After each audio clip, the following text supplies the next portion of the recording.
आपके लिए recording start कर लेता हूं so that you can get the backup. Fine.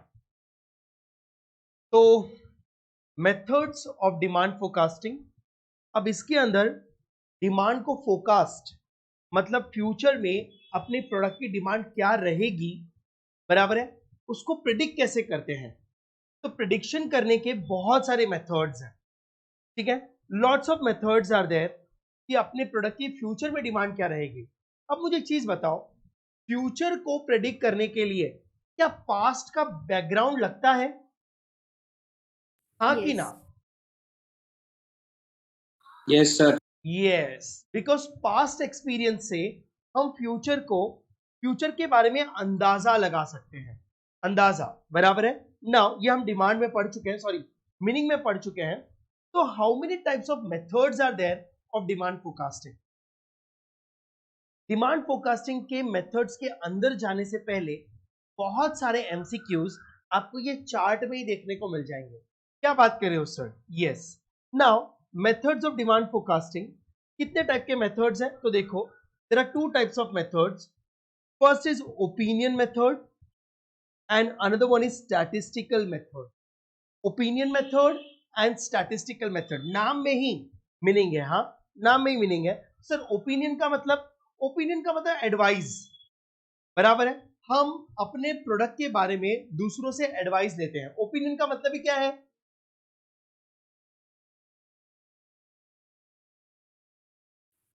Advice, हाँ कि ना? यस। तो सर एडवाइजरी मेथड्स, हाँ, तो हम एडवाइस किससे किससे ले सकते हैं? तो गाइज अपने बिजनेस के कनेक्टेड लोगों से, बराबर है। फॉर एग्जाम्पल मेरा प्रोडक्ट है पेन, तो मैं पेन, मेरे पेन की डिमांड फ्यूचर में क्या होगी, बराबर है। नाउ ठीक है, उसके बारे में मैं किससे एडवाइस लूं? तो गाइस तीन लोग कनेक्टेड है अपने से। एक कंज्यूमर, बराबर है, अपने कस्टमर से एडवाइस लो। हेलो, किससे एडवाइस लेंगे? जो पहले से पेन बेच रहा हूँ। ये नहीं नहीं, जो पहले पेन, जो मेरे पेन ऑलरेडी खरीद रहा है, जो मेरा पेन ऑलरेडी यूज कर रहा है, मतलब अपने customers. Hello, yes sir. Yes. दूसरा कौन? जो आपने बताया, मेरे दोस्त, तो आपने कहा sales force opinion. Sales force कौन? जो पेन बेच रहे हैं, बराबर, मतलब सेल्समैन, बराबर, सेल्समैन से पूछेंगे। अच्छा अच्छा अच्छा, नहीं नहीं नहीं सर, कस्टमर समझ में आ गया, जो हमारा पेन यूज कर रहा है। सर सेल्समैन कौन? बताता हूं। फॉर एग्जाम्पल आप पेन मैन्युफैक्चरर हो, बराबर है, तो क्या आप डायरेक्टली कस्टमर को पेन बेचते हैं कि दुकान वाले बेचते हैं? दुकान वाला। दुकान वाले। तो मुझे बताओ कस्टमर का रेस्पॉन्स कैसा है, ये दुकान वाले बताएंगे, दुकान वाला। हाँ कि ना? तो आप अपने ना, जो आपका पेन आपसे खरीद के कस्टमर को बेचता है, उससे आप अपना ओपिनियन ले सकते हो कि भाई हमारे पेन का क्या रिस्पॉन्स है। तो सेल्समैन मेथड, मतलब हम अपने सेल्समैन लोगों से ओपिनियन ले सकते हैं। और दूसरे कौन सर? एक्सपर्ट्स। तो तीन लोगों से हम ओपिनियन ले सकते हैं कि हमारे पेन की डिमांड फ्यूचर में क्या होगी। कितने लोग हैं? तीन लोग। एक जो हमारा पेन खरीद के यूज कर रहे हैं, कस्टमर्स। दूसरे जो हमारा पेन बेच रहे हैं, सेल्समैन। तीसरे एक्सपर्ट्स लोग, जिनको पेन बेचने का 10 साल, 15 साल, 20 साल का एक्सपीरियंस है। तो एक्सपर्ट ओपिनियन मेथड। तो there are three opinion methods are there. Consumers opinion method, sales force opinion method, detail में जाएंगे, और experts opinion method, experts opinion, बराबर है। तो देयर आर थ्री मेथड्स। अच्छा, कस्टमर मेथड आगे जाकर तीन पार्ट्स में डिवाइड होता है, कंप्लीट एम्यूनरेशन, सैंपल सर्वे और end use method. Sample survey and and use, ये तीन टाइप का कंज्यूमर मेथड्स है। मीनिंग आपको नहीं समझ रहा होगा, जरूरत नहीं है, पहले आप चार्ट देख लो, बराबर, क्यों? फिर मैं उसके बाद आपसे कुछ एमसीक्यूज पूछने वाला हूं। विदाउट अंडरस्टैंडिंग द मीनिंग मैं आपसे कुछ एमसीक्यूज पूछूंगा सिर्फ इस चार्ट पे। इस चार्ट से बहुत सारे एमसीक्यूज निकलने वाले हैं, ठीक है। नाउ नाउ नाउ, तो कंज्यूमर सर्वे मेथड आगे जाके तीन पार्ट्स है, complete enumeration survey, sample survey, and use method. Okay, now सिर्फ नाम देखते हैं। एक्सपर्ट ओपिनियन में एक ही मेथड है, डेल्फी मेथड। कौन सा मेथड? डेल्फी। क्या होता है बाद में देखेंगे। अच्छा, अब दूसरे पार्ट में आते हैं, statistical method. Third, what is a statistical method? बताता हूं। स्टैटिस्टिकल मेथड में तीन अलग अलग नाम है। There are three methods of statistics: trend projection method, regression analysis and barometric method. Barometric method, बराबर। नाउ ट्रेंड प्रोजेक्शन आगे जाके दो पार्ट्स में डिवाइड होता है: graphical method, fitted trend equation. Fitted trend equation. और एक थर्ड, एक और मेथड है नाउ, जो मैंने यहां से लाइन ड्रॉ की है because space was not there, controlled experiment method. Controlled experiment method. Now तो देखो, थ्री ब्रॉड मेथड्स, मीनिंग एक बार साइड में रखो, बराबर। Now three broad methods: opinion method, statistical method and controlled experiment method, बराबर। Opinion method मतलब advice लेंगे कितने लोगों से? तीन, अपने कस्टमर से, अपने सेल्समैन से और एक्सपर्ट्स लोगों से, बराबर है, एक्सपर्ट लोग। ये तीन हो गए। नाउ स्टैटिस्टिकल मेथड में भी तीन पार्ट्स हैं: trend analysis method, regression method and barometric method. Okay, consumer survey आगे जाकर तीन पार्ट्स में डिवाइड होता है, बराबर। Complete consumer survey, complete enumeration, sample survey और एंड यूज मेथड, बराबर। सेल्समैन मेथड का दूसरा कोई मेथड नहीं है, experts Delphi method. Trend projection के दो मेथड्स हैं, एक ग्राफिकल रिप्रेजेंटेशन और एक फिटेड ट्रेंड इक्वेशन, और बाकी सब इंडिपेंडेंट है। हेलो, आपको ये चार्ट के नाम थोड़े थोड़े याद हुए?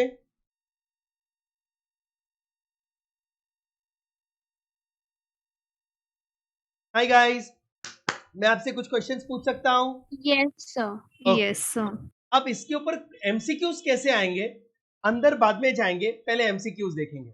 नाउ आपको एक क्वेश्चन ऐसा आएगा, विथ ऑप्शन सुनना, विथ ऑप्शन सुनना। Which method is not a opinion method?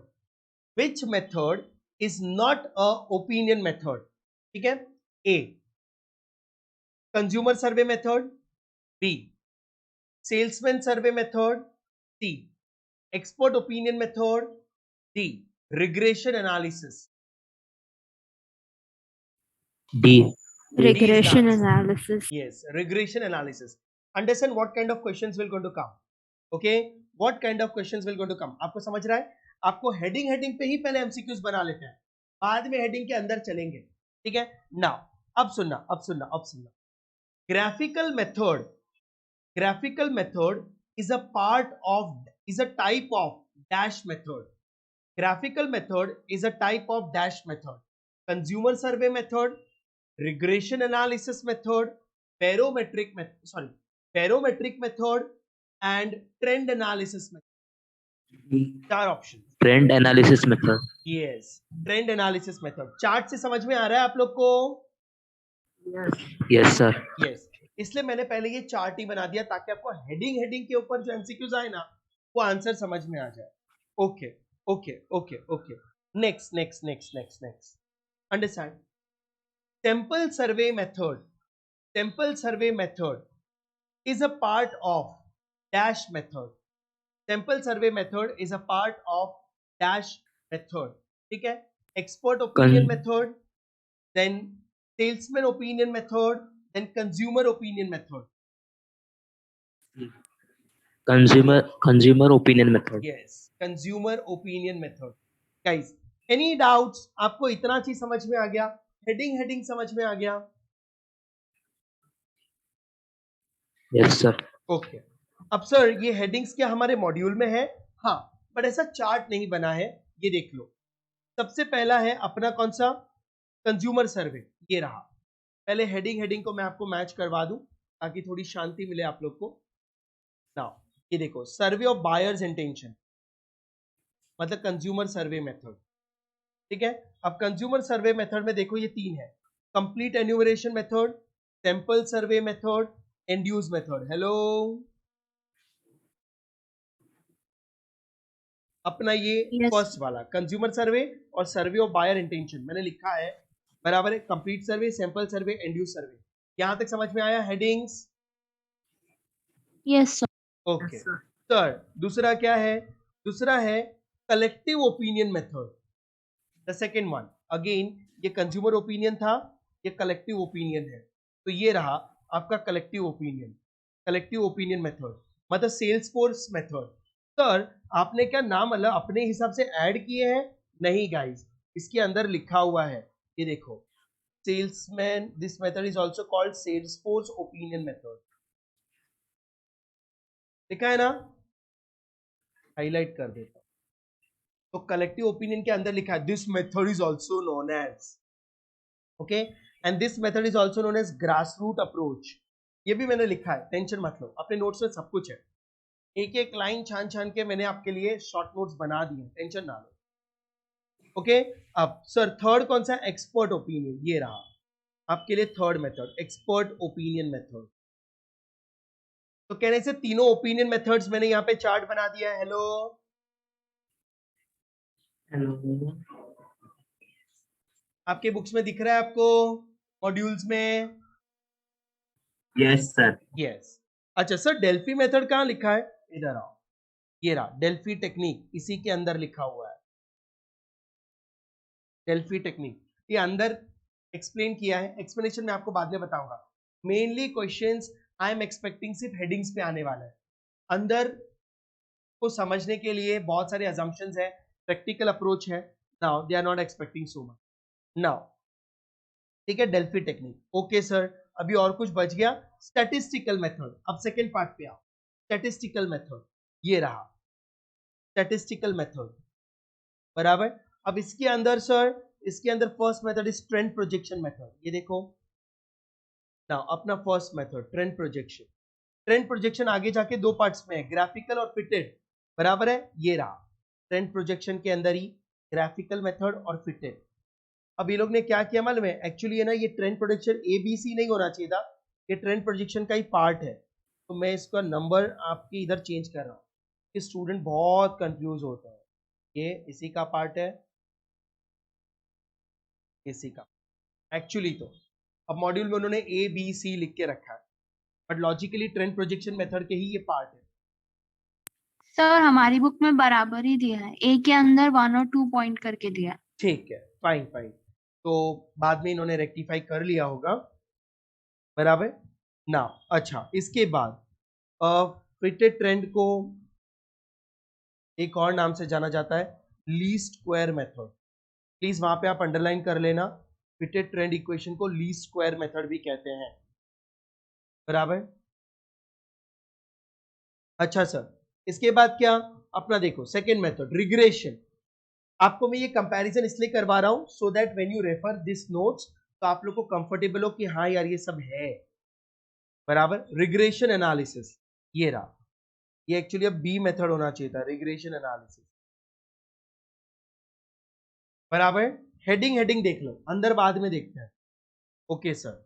Now regression analysis के बाद बैरोमेट्रिक, बैरोमेट्रिक मेथड। अब इन्होंने ना ये कंट्रोल्ड एक्सपेरिमेंट बीच में डाल दिया, एक्चुअली ट्रेंड एनालिसिस का पार्ट है barometric of method of forecast, sorry statistical, ये one of the statistics method है, ठीक है? तो आप इसको सी लिख सकते हो या आप जैसा भी आपको करना है, बैरोमेट्रिक मेथड, ठीक है जी। तो आपको ये सब मेथड मिल गए। हेलो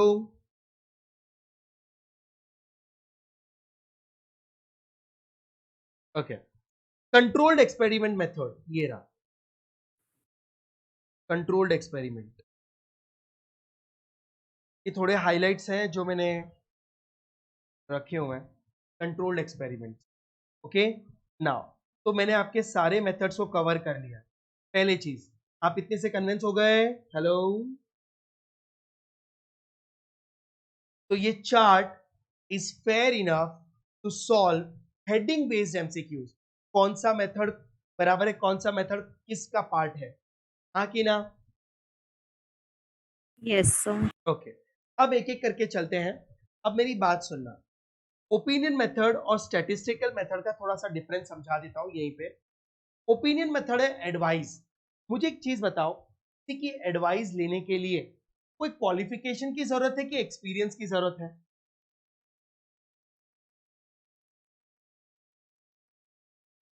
बोलो गाइस, ओपिनियंस के लिए experience is required, qualification is the secondary. Opinion लेने के लिए, किसी की एडवाइस लेने के लिए qualification is not required, experience is required. Hello, क्या बोलते हो, हाँ कि ना?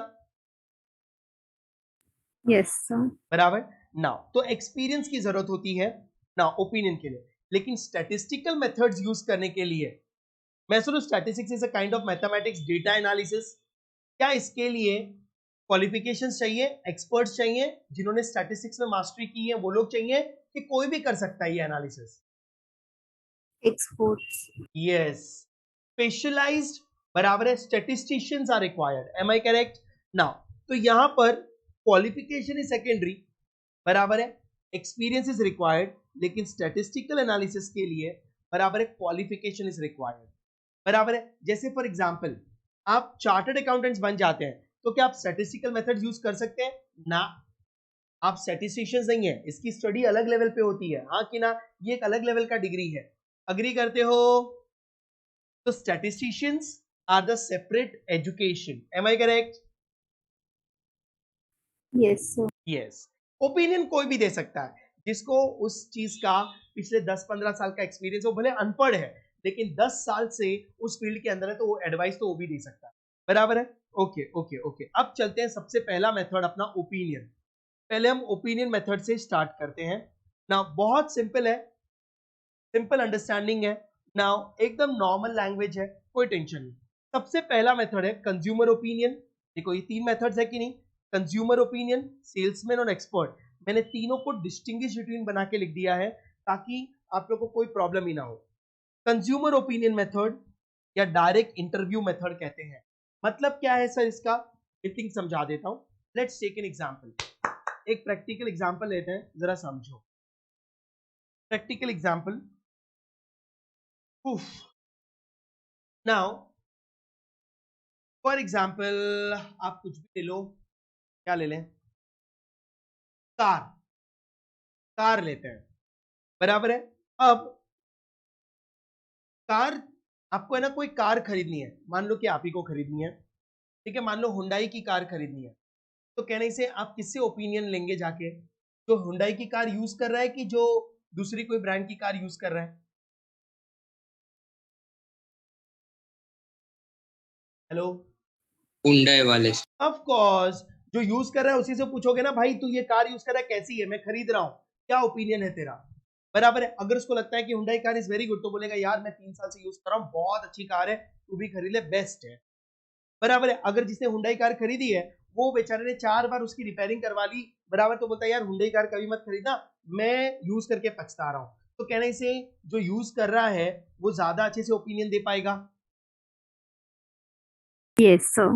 नाउ तो कंपनीज क्या करती है, अपने प्रोडक्ट की डिमांड फ्यूचर में कैसी होगी, अच्छी होगी, बढ़ेगी, कम होगी, उसके लिए आप कस्टमर से जाकर डायरेक्टली रिव्यू लेते हो कि आपने हमारा प्रोडक्ट यूज किया है, बताइए आपको ये प्रोडक्ट यूज करके कैसा लगा। तो अगर कंज्यूमर अच्छी एडवाइस देता कि नहीं यार I am using this pen from so many time, बराबर, नाउ तो दूसरे कस्टमर्स और जुड़ने वाले हैं, आपको एक अच्छा रिस्पॉन्स मिल रहा है, तो फिर आप ये सोच सकते हो कि हाँ फ्यूचर में सेल्स क्या होने वाली है, बढ़ने वाली है। मतलब आप अपने प्रोडक्ट का ओपिनियन अपने ही कस्टमर से ले रहे हो जो आपका प्रोडक्ट यूज कर रहा है। हेलो,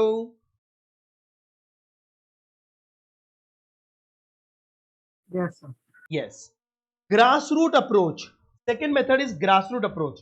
नॉर्मल मीनिंग बताऊं, सेल्समैन, आप सेल्समैन को जाकर पूछेंगे कि भाई कस्टमर्स का रिस्पॉन्स कैसा है, आप डायरेक्टली कस्टमर के पास नहीं जा रहे, आप किसके पास जा रहे हैं?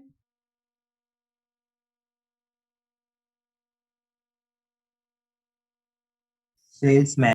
सेल्समैन, बराबर है। सर या डायरेक्टली कंज्यूमर्स के पास जाएं या सेल्समैन के पास जाएं, देखो अलग अलग लेवल पे अलग अलग फोरकास्टिंग हो सकती है। सर सेल्समैन के पास जाके क्या होगा? गाइस सेल्समैन कौन होते हैं मालूम है? जो डायरेक्टली कस्टमर के टच में होते हैं, बराबर है। Now who are directly in touch with the customers, बराबर है। अब directly in touch with the customers कैसे है, चलो मैं आपको है ना एक चेन बताता हूं, अंडरस्टैंड, प्लीज सुनना। अब ये चेन आपको भी पता है, understand. You are a manufacturer. Hello, Yes, sir. आप लोग गुड्स किसको बेचते हो? शॉपकीपर्स को. बराबर है. तो ये आपके कौन हो गए? सेल्समैन. Salesman. और शॉपकीपर्स किसको बेचते हैं?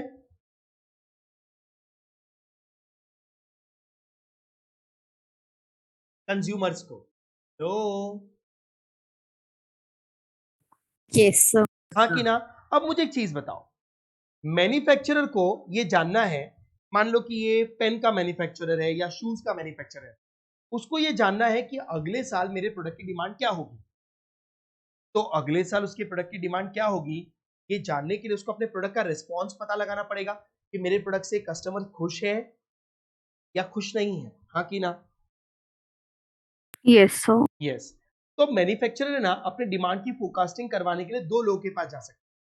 या तो ये डायरेक्टली कस्टमर के पास जाए और कस्टमर से जाकर ओपिनियन ले, तो उसे आप कहते हो कंज्यूमर ओपिनियन मेथड.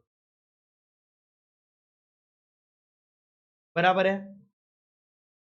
बराबर. Yes. नाउ मतलब इसे कहते हैं ग्राउंड लेवल पे एनालिसिस करना. अब कंज्यूमर के पास जाना है ना, कभी कभी बहुत टाइम कंज्यूमिंग होता है और प्रैक्टिकली पॉसिबल नहीं होता है. हेलो, क्योंकि यार कंज्यूमर तो हजारों है, तो 1000 लोगों को जाके ओपिनियन लूं, तो कैन इट से it's might be very difficult.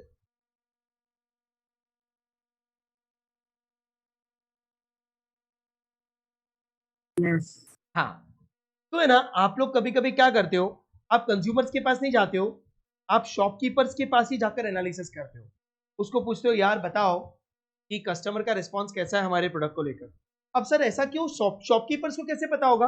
यार शॉपकीपर्स डायरेक्टली कंज्यूमर से डील करते हैं, तो अगर प्रोडक्ट का रिस्पॉन्स अच्छा नहीं होगा तो शॉपकीपर क्या बोलेगा, यार तुम्हारा प्रोडक्ट बिकता ही नहीं है. यार नहीं तो शॉपकीपर्स क्या बोलेगा, यार कंज्यूमर्स है ना, हम लोग कोई गाली देके जाते तुम्हारा प्रोडक्ट खरीदने के बाद. क्योंकि कस्टमर्स को अगर प्रोडक्ट से अच्छा लगा तो भी वो शॉपकीपर को जाके बोलेंगे हाँ और दे दो.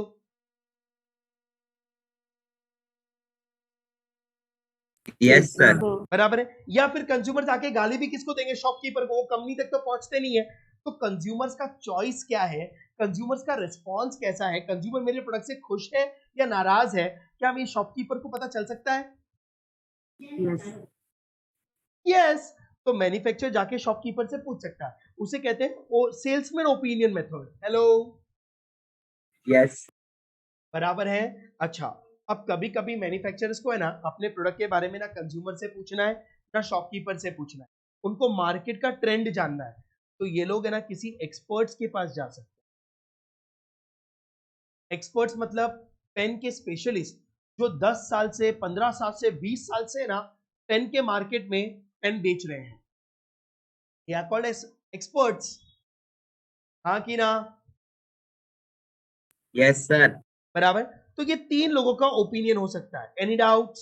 आपको मीनिंग समझ में आया? सबसे पहले ये बताओ. सर तो फिर एक्सपर्ट और सेलर में क्या फर्क हुआ? बताता हूँ. एक्सपर्ट्स और सेलमैन में क्या फर्क हुआ तो फिर? बता. एक्सपर्ट्स है ना गाइस, ये सेल्समैन नहीं होते. Experts are not salesman. वो लोग है ना एक मैनेजमेंट लेवल पे बैठते हैं, जो बराबर है ना अपनी एक्सपर्ट पिछले 10-15 साल की नॉलेज के हिसाब से फ्यूचर को प्रेडिक्ट करते हैं कि यार मार्केट में ये नया ट्रेंड आने वाला है. यार बॉल पेन बहुत पुराना हो गया, जेल पेन लेकर आओ. यार जेल पेन नहीं, यूज एंड थ्रो वाला पेन लेकर आओ. लोगों की इनकम्स कम हो गई है, ये 80-80 रुपए वाला पेन कौन खरीदने वाला है? 5-5 रुपए वाला, 2-2 रुपए वाला बेली पेन लेकर आओ. ये नया ट्रेंड कौन बताने वाला है? ये सेल्समैन लोग, ये एक्सपर्ट लोग. एक्सपर्ट. हाँ.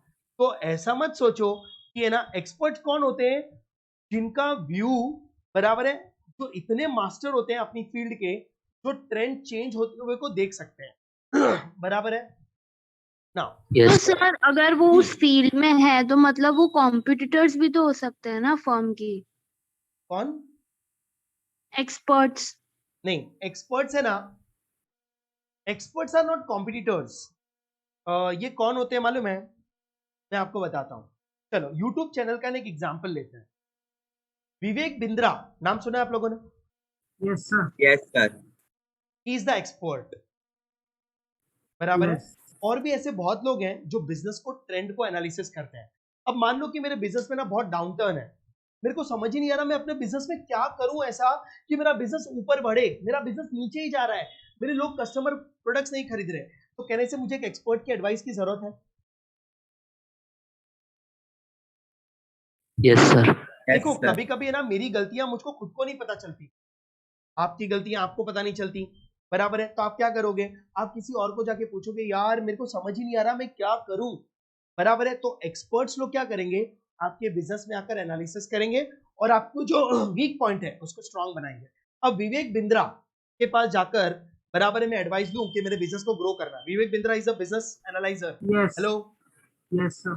हाँ, तो है ना, अब बताओ Vivek Bindra is an expert, मैं उसके पास जाके ओपिनियंस ले रहा हूं, तो क्या वो कॉम्पिटिटर है? No.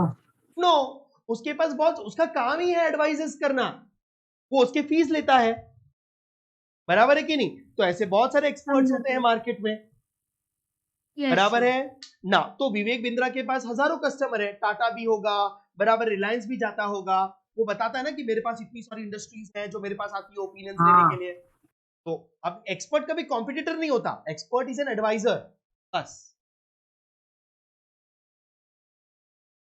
तो Yes, आप, sir. हाँ, आपके प्रोडक्ट के बहुत सारे एक्सपर्ट्स होते हैं, आप उनके पास जाकर बराबर है व्यूज ले सकते हो, रिव्यूज ले सकते हो, उनसे ओपिनियन ले सकते हो।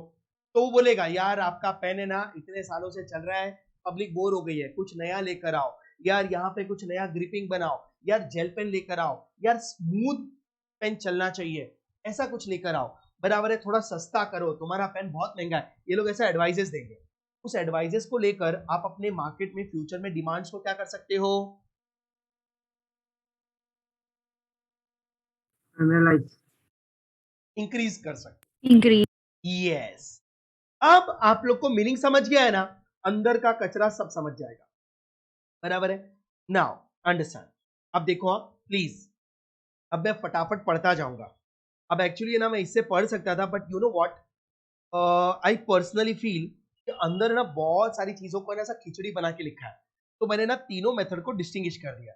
आपको तो एमसीक्यू सॉल्व करना है, तो इससे आपको बहुत अच्छे से एमसीक्यूज की क्लैरिटी आ जाएगी, सुनते जाना बस। कंज्यूमर ओपिनियन मेथड में किससे ओपिनियन लेंगे, कस्टमर से, Consumers. Yes. Grass root approach, collective opinion method और सेल्स फोर्स अप्रोच, ये तीनों एक ही नाम है। किससे ओपिनियन लेंगे, Salesperson. सेल्समैन, जो डायरेक्टली कस्टमर से मिलता है, जिसको कस्टमर का चॉइस समझ में आता है, जिसको कस्टमर का प्रेफरेंस समझ में आता है, बराबर है। तो देखो सेल्समैन ओपिनियन इज कंसिडर्ड, क्यों, they are closest to customers, they are closest, वो कस्टमर से डायरेक्टली मिलते हैं, तो उनका उनका चॉइस पता चलता है, उनको उनका प्रेफरेंस पता चलता है। हेलो,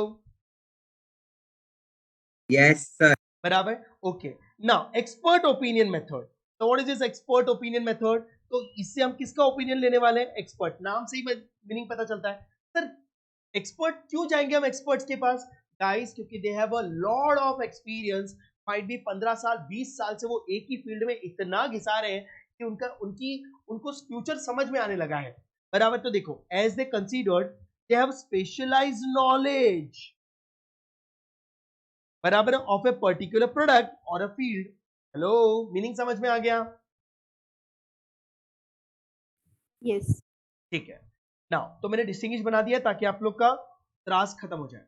अब देखो सर, अब प्लीज थोड़ा प्रैक्टिकली समझने की कोशिश करना, नहीं तो इसका इफेक्ट और साइड इफेक्ट नहीं समझ में आएगा। इधर लिखा है कंपैरेटिवली कॉस्टली, ये जो मेथड है ना फोरकास्ट करने का, कंज्यूमर ओपिनियन, ये बहुत कॉस्टली पड़ता है कंपनीज को एंड वेरी टाइम कंज्यूमिंग, बहुत टाइम कंज्यूमिंग होता है। सर क्यों, गाइस बहुत सिंपल है, मैंने आपको अभी भी डायग्राम से समझाया। मान लो कि आपके पेन के 10,000 कस्टमर्स हैं, तो आप 10,000 कस्टमर्स को जाके पूछोगे आपका रिव्यू दीजिए, आपको यह हमारा पेन बराबर है खरीद के कैसा लगा, आपका एक्सपीरियंस कैसा रहा। आप मुझे एक चीज बताओ, आप अपने हजारों कस्टमर्स को जाके पूछोगे, No. Don't you think it's very time consuming?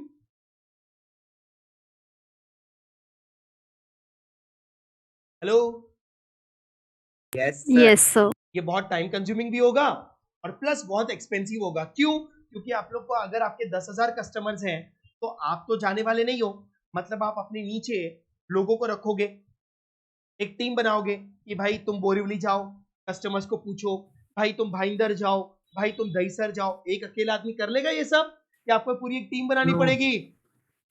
Team. हाँ, कस्टमर्स को मिलके आओ, तो आपको पूरी एक है ना टीम बनानी पड़ेगी। तो कहने से बहुत सारा खर्चा लगने वाला है। Yes.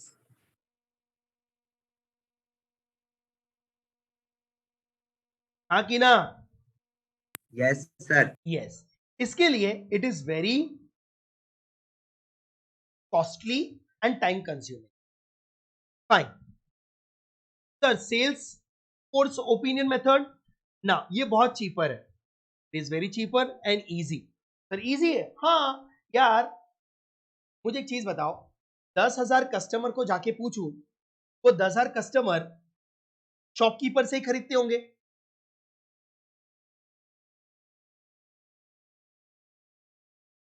Yes, sir. तो शॉपकीपर को पूछने को जाना कस्टमर का रिव्यू ज्यादा आसान है कि नहीं? Yes, sir. बराबर है। और जो आपके सेल्समैन है उसका फोन पे ही पूछ सकते हो कि यार तुम बोरीवली में अपना हमारा पेन बेचते हो, बताओ ना बोरीवली के कस्टमर्स का क्या रिव्यू है।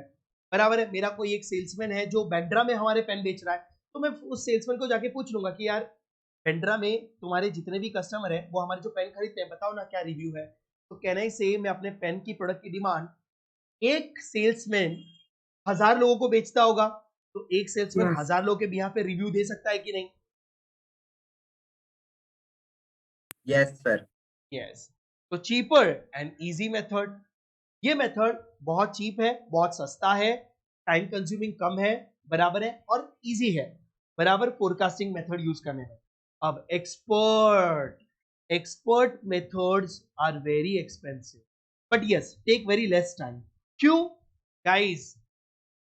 अपने को 10 लोगों के पास नहीं जाना है, अपने को एक एक्सपर्ट के पास जाना है, से राय लेनी है। अब बताओ, एक्सपर्ट आपको जो राय देगा फ्री में देगा? No. They charge very high fees. Vivek Bindra के पास जाओगे अपनी प्रॉब्लम लेके, वो आपका प्रॉब्लम सॉल्व करने के लिए वो आपका प्रॉब्लम फ्री में सॉल्व करेगा कि फीस चार्ज करेगा? Charge करें. फीस चार्ज करेगा। और मालूम है, तो बराबर हजारों रुपए चार्ज करेगा, बराबर है। तो जिस लेवल का एक्सपर्ट है, जितना महंगा एक्सपर्ट है, उतनी हाई फीस होती है। लेट्स सेकंड डॉक्टर्स का एग्जांपल, बराबर है। आप हार्ट स्पेशलिस्ट के पास जाओगे,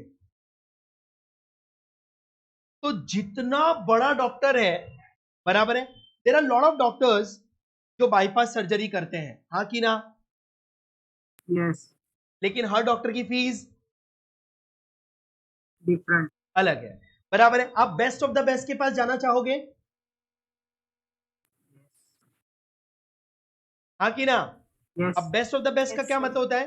वो डॉक्टर जिसने बहुत सारे हार्ट सर्जरीज की है, बराबर है, वो सर्जन जिसके हाथ से कोई पेशेंट मरा नहीं होगा, तो उसका बहुत बड़ा नाम हो गया होगा, तो वो हार्ट सर्जरी करने का लाखों रुपए लेगा, हाँ कि ना? हाँ. तो जो हाई लेवल ऑफ एक्सपर्ट्स होते हैं ना, उनकी बहुत हाई होती है, बहुत हाई होती है, तो बराबर सर है। ये एक्सपर्ट ओपिनियन मेथड ज्यादा एक्सपेंसिव होगा या ये जो consumer opinion method comparatively costly लिखा है वो? See, ये मेथड है ना, ये भी कॉस्टली है और ये भी कॉस्टली है।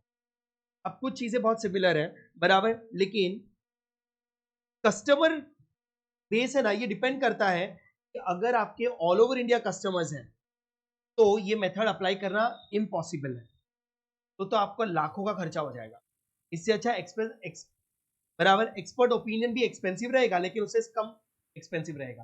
अब वो डिपेंड करता है, it varies from business to Business. Business, लेकिन Yes, sir. थियोरेटिकली उन्होंने दोनों में ये लिखा हुआ है। आरिगड़ी में पॉइंट, Yes, sir. बराबर। Now expensive but take very less time, आपको टाइम नहीं लगेगा क्योंकि एक्सपर्ट्स आपको तुरंत राय देते हैं, हाँ कि ना?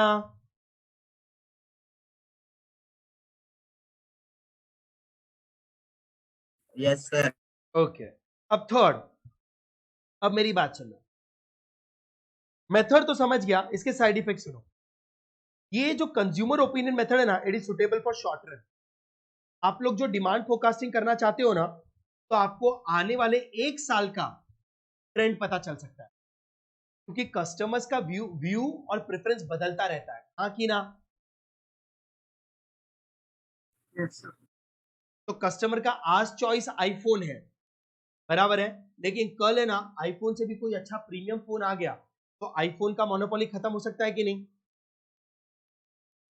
स्टेटस रेटेड फोन्स में, हेलो, Yes, sir. यस। तो कस्टमर से ओपिनियन ना, कस्टमर का प्रेफरेंस बहुत ही वेवी होता है, बराबर है, उसका प्रेफरेंस चेंज होता रहता है। तो कस्टमर्स का व्यू ओपिनियन से आप अगर डिमांड को फोरकास्टिंग करना चाहते हो, तो ज्यादा से ज्यादा 1 साल का डिमांड फोरकास्टिंग कर सकते हो, आने वाले 1 साल का। तो आपको जो डेटा मिलेगा forecasting is very short, for a very short period. Now similarly salesman का भी अप्रोच क्या है? शॉर्ट रन अप्रोच है। सर क्यों? गाइस, सेल्समैन भी तो कस्टमर का ही व्यू देने वाला है ना।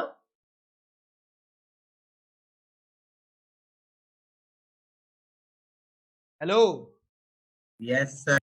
तो ये शॉर्ट टर्म फोरकास्टिंग मेथड है, लेकिन expert opinion is a very long term opinion, बराबर है। एक्सपर्ट के ओपिनियंस बराबर लंबे साल तक का आप डिमांड फोरकास्टिंग देख सकते हो। एक्सपर्ट्स है ना आपको ये भी बता सकते हैं, भाई अब तेरा प्रोडक्ट है ना बहुत पुराना हो गया है, थोड़ा ट्रेंड चेंज कर, लोगों का प्रेफरेंस बदल रहा है, बराबर है। तो वो आपको है ना एक ट्रेंड सेटिंग ओपिनियन देगा, जो लंबे टाइम तक चलेगा, 3-4 साल तक वो ट्रेंड चल सकता है।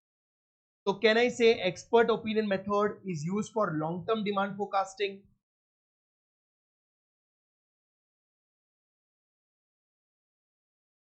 Hello, Yes.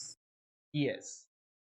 अब देखो fourth point, customer opinion method में बराबर एक डिसएडवांटेज लिखा है कि this forecasting is not reliable. आप जो कस्टमर से एडवाइस लेते हो ना डिमांड फोरकास्टिंग के लिए, ओपिनियंस के लिए, बराबर है, वो ज्यादा रिलायबल नहीं होता। पे ज्यादा ट्रस्ट मत करो, ज्यादा डिपेंड मत रहना। क्यों सर? गाइस, 2 रीजन है। कस्टमर से जब आप पर्सनली इंटरव्यू लेते हो ना, आपको ये पेन यूज करके कैसा लगा, तो है ना कभी कभी कस्टमर आपसे झूठ भी बोल सकते हैं। क्या बात कर रहे हो? हाँ, कभी कभी है ना, जैसे फॉर एग्जाम्पल जो आपके अंदर है ना, दिल में है ना, वो आप जल्दी से बोलोगे नहीं, आपको ऐसा लग सकता है कि यार सामने वाले को बुरा लग सकता है, हाँ कि ना? तो हाँ. आप लोग है ना फैक्चुअल रिव्यूज नहीं दे पाते हो कभी कभी, तो आप लोग कभी कभी झूठ बोल देते हो, बराबर है ना। जैसे for example let's take an example, आप ही की बात करते हैं, अंडरस्टैंड। मान लो कि आपने ना हमारे क्लासेस में इंक्वायरी की कि आपको एसवाईजीसी में एडमिशन लेना है। सुनना, हेलो। तो जब आप इंक्वायरी करने चाहते हो, तो मैं आपको बोलूं कि हम लोग आपका कॉन्टैक्ट नंबर लेते हैं। Yes. यस, कॉन्टैक्ट नंबर क्यों लेते हैं? To ask you after 3 to 4 days what you have decided, whether you want to join our classes और you want to join other classes. Hello, Yes. हाँ कि ना? Yes, sir. Yes. अब है ना, आप लोग को हम लोग पूछते हैं कि यार क्या डिसाइड किया, आप हमारा क्लासेस ज्वाइन करना चाहते हो कि नहीं चाहते हो, बराबर है। अब आपने ना हो सकता है कि कहीं और डिसाइड किया है ज्वाइन करना, तो कुछ लोग है ना, कुछ स्टूडेंट्स है ना बहुत शाई होते हैं, बराबर है ना, वो बोलते हैं कि नहीं अभी तक हमने डिसाइड नहीं किया है, शायद ज्वाइन करेंगे शायद ज्वाइन नहीं करेंगे, जबकि वो कहीं और ज्वाइन कर चुके होते हैं। हेलो, तो आपने Yes. अपना परफेक्ट ओपिनियन दिया कि नहीं दिया? नहीं दिया. हाँ, तो है ना वही है, आप हमारे लिए क्या हो? कंज्यूमर्स। तो है ना यहाँ पर इन्होंने लिखा है कि कस्टमर्स के ओपिनियन पे ज्यादा ट्रस्ट मत करना, क्योंकि उनके मन में कुछ और होता है और वो राय कुछ और दे देते हैं, बराबर है, उनकी एडवाइजेस कभी कुछ और हो सकती है, हाँ कि ना?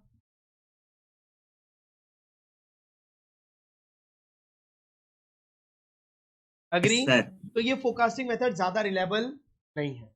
अच्छा, नाउ तो सर सेकेंड मेथड, अब इसमें भी कुछ लोगों ने क्रिटिसिज्म, देखो क्रिटिसिज्म हर मेथड में है, हाँ, हर मेथड में, तो हर चीज को कंपैरिजन मत करो। मैंने ये डिस्टिंग्विश नहीं लिखा है, बराबर है, मैंने ना पॉइंट्स कॉमन है ना वो साथ में लिख दिए ताकि आप याद कर सको। तो don't consider it as a distinguish between. Hello, Yes, sir. हाँ, मैंने ना सिमिलर पॉइंट्स को एक वेव में लिखा है ताकि आप इसको फटाफट एग्जाम के टाइम पे पढ़ के एक रिवीजन कर सको. ओके, सेलर्स में बी बायस्ड, बराबर है. अब मेरी बात सुनो, कंज्यूमर मेथड है ना बहुत लेस रिलायबल है, लेकिन सेलर्स ओपिनियन मेथड कंज्यूमर के ओपिनियन से थोड़ा ज्यादा रिलायबल है. लेकिन क्रिटिसिज्म हर चीज में होती है. सेलर्स में भी बायस्ड. आप लोग कभी कभी ना उन सेलर्स का ओपिनियन लेते हो, बराबर है, जिन्होंने अभी अभी ये नया बिजनेस चालू किया, तो उनको कस्टमर का प्रेफरेंस जल्दी से पता चलता है क्या? No, sir. नहीं. तो कभी कभी उनका ओपिनियन भी एक तरफा हो सकता है, बायस्ड हो सकता है, या फिर they may be unaware about economic changes, या फिर उन लोग को है ना कभी कभी आने वाले चेंजेस का पता ही नहीं चल पाता. आरी गड़ी में पॉइंट. तो हो सकता है कि उनके ओपिनियंस पे आप ज्यादा डिपेंड मत रहो, ठीक है. कभी कभी उनके बायस ओपिनियन आपका डिमांड फोरकास्टिंग को गलत साबित कर सकता है. हेलो,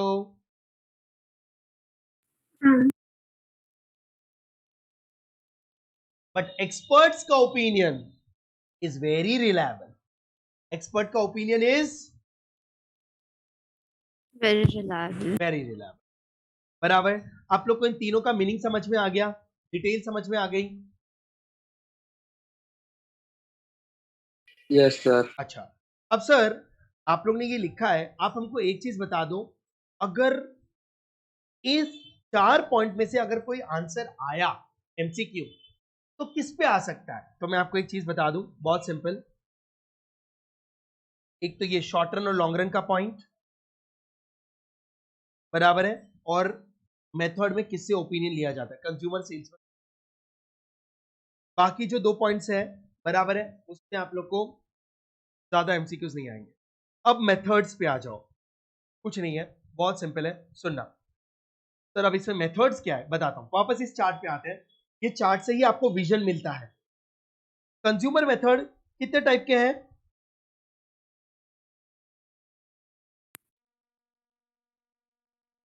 3. 3, बराबर है. मतलब कंज्यूमर सर्वे करने के 3 टाइप्स है, मेथड नहीं है, 3 टाइप्स है. और वो 3 टाइप्स मैंने यहां पे लिखे हैं. Method is a wrong word actually, types होने, ठीक है. अब एक है कलेक्टिव एन्यूमरेशन सर्वे, एक है सैंपल सर्वे, और एक है एंड यूज मेथड. बहुत सिंपल है, मेरी बात सुनो. कलेक्टिव एन्यूमरेशन सर्वे का मतलब है आप कस्टमर का ही ओपिनियन ले रहे हो, लेकिन आप है ना जितने भी आपके कस्टमर्स हैं 100%, मान लो कि आपके 10,000 कस्टमर्स हैं, let's take an example please.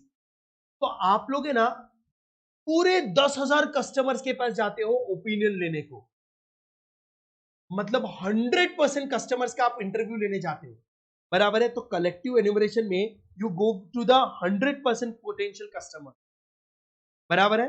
अच्छा, तो सर सैंपल सर्वे क्या है?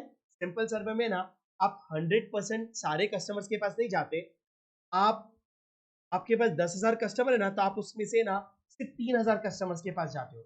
मतलब you select some samples. Hello, Yes. Yes, sir. अच्छा, Yes, sir. एक एग्जांपल लेता हूं आपके ऊपर मेरी बात सुनो, ठीक है. रवि सर, बराबर, मेरे हेड है, बराबर है. मैं आपको इकोनॉमिक्स पढ़ा रहा हूं. अब है ना रवि सर को है ना ये रिव्यू लेना है कि प्रवीण सर अच्छा पढ़ाते हैं या खराब पढ़ाते हैं.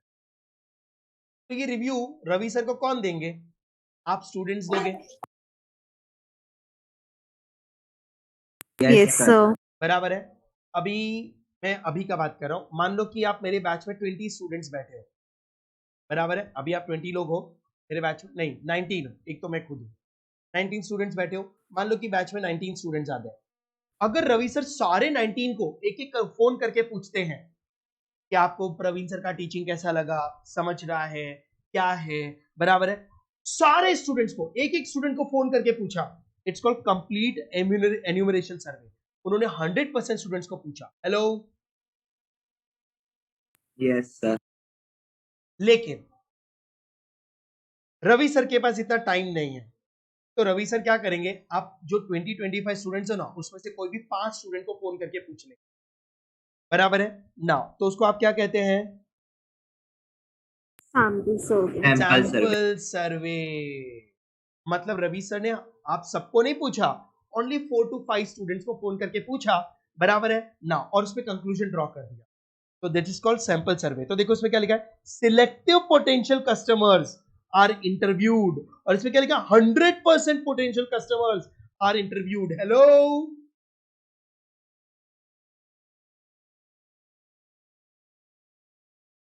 समझ में आया?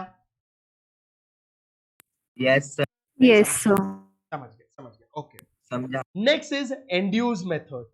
तो व्हाट इज एंड्यूज मेथड बताता हूं।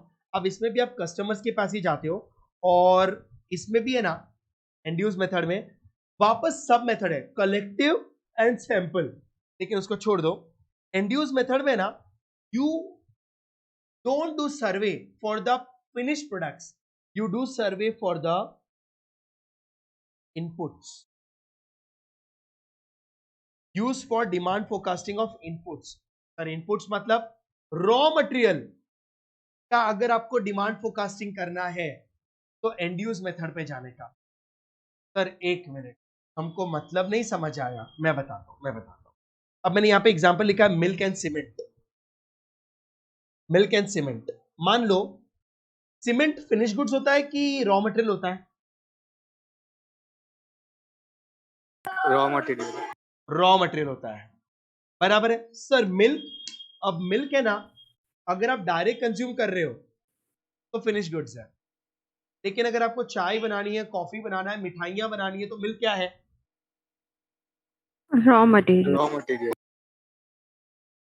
परफेक्ट। अब है ना, मान लो कि मेरा है ना मिल्क का बिजनेस है, एक एग्जांपल ले रहा हूं, दूध का बिजनेस है। दिवाली आने वाली है, तो दिवालियों में मिठाइयां ज्यादा बिकने वाली हैं। Yes. Yes, sir. अब sweets are made by milk, Yes. सारी नहीं बट काफी सारी बनती है कि नहीं? यस। तो मालूम है, अब मुझे ये देखना है कि मेरा मिल्क का डिमांड कितना बढ़ने वाला है। तो I will going to survey for end products, बराबर है, जहां जहां मिल्क का कंजम्पशन बहुत है।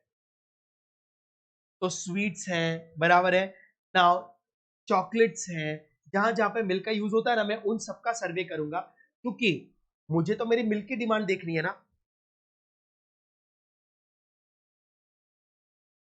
समझा? Yes, sir. यस।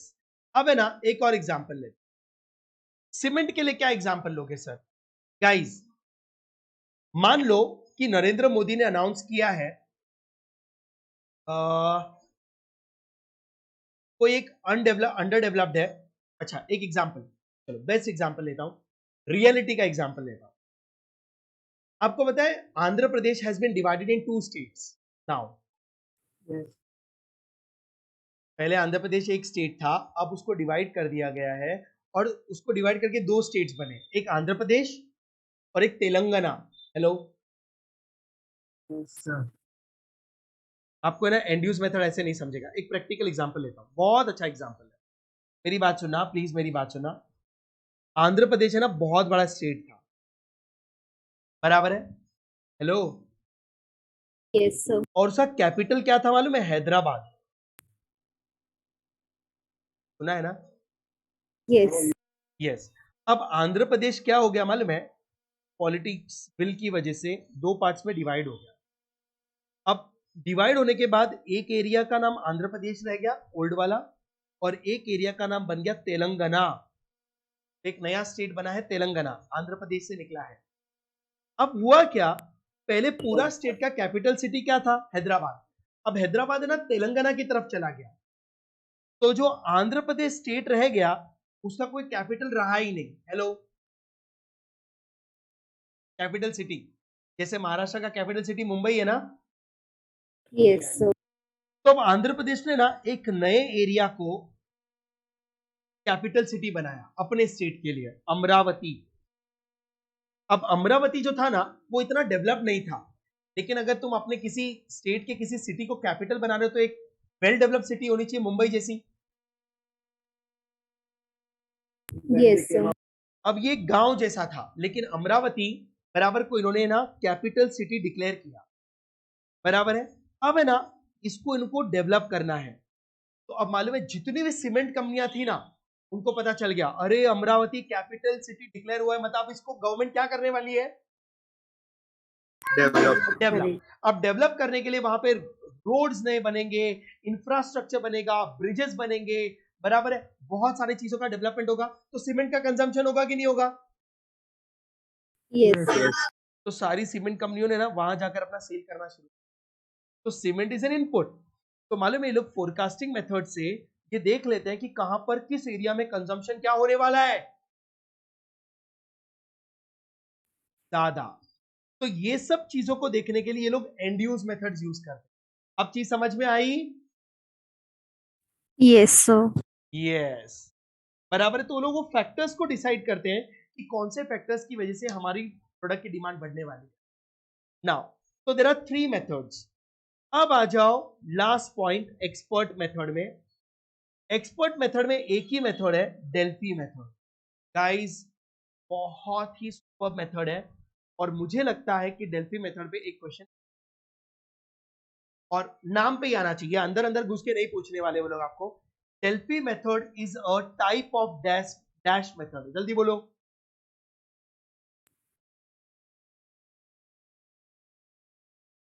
ऑप्शन नहीं दे रहा।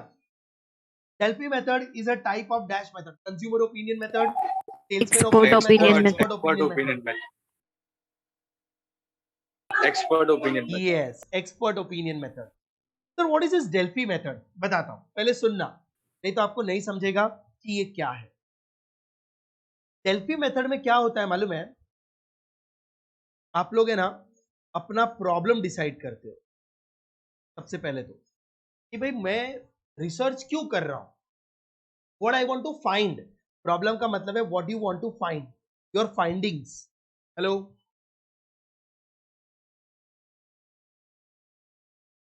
Yes, sir. फिर उस प्रॉब्लम का है ना एक क्वेश्चनर बनाते हो, लिस्ट ऑफ क्वेश्चंस। मतलब जो भी मुझे फाइंड, मेरी प्रॉब्लम क्या है वो मैं डिसाइड करता हूं कि यार, एक एग्जांपल ले लेते हैं।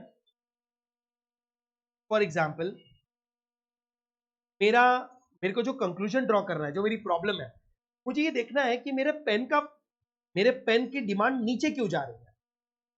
व्हाई माय पेन का डिमांड इज Falling. फॉलिंग। मेरी प्रॉब्लम ये है, मतलब मैंने इतना अच्छा क्वालिटी का पेन बनाया है फिर भी पब्लिक खरीद नहीं रही। प्रॉब्लम किधर है मेरे पेन में? बराबर है। तो ये मेरी प्रॉब्लम है कि यार मेरा पेन पब्लिक क्यों नहीं खरीद रहा, ये मेरी प्रॉब्लम हो गई। हाँ जी।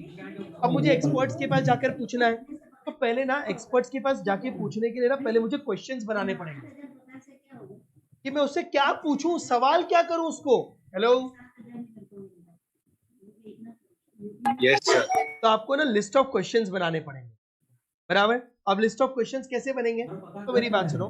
तो मैं पहले लिखूंगा कि भाई मेरे पेन का क्वालिटी कैसा है, क्वालिटी चेक, बराबर है। राइटिंग स्मूथ है कि नहीं है, स्मूथ और नॉट, बराबर है। तीसरा, बराबर, मेरे पेन का साइज या शेप कैसा है, ज्यादा मोटा है या ग्रिपिंग में प्रॉब्लम है, ग्रिपिंग प्रॉब्लम। ऐसे करके ना मैं एक लिस्ट ऑफ क्वेश्चंस बनाऊंगा। वो क्वेश्चंस की लिस्ट बनाने के बाद है ना, तीसरा मैं एक एक्सपर्ट के पास जाऊंगा, उसमें आता है एक्सपर्ट सिलेक्शन। गाइस, अगर आपको कोई बीमारी है तो उस बीमारी का इलाज करने के लिए 10 डॉक्टर्स हैं, 10 experts are there, Yes, sir. बराबर है। तो आप सबसे पहले ना बेस्ट डॉक्टर के पास जाओगे, बेस्ट एक्सपर्ट के पास।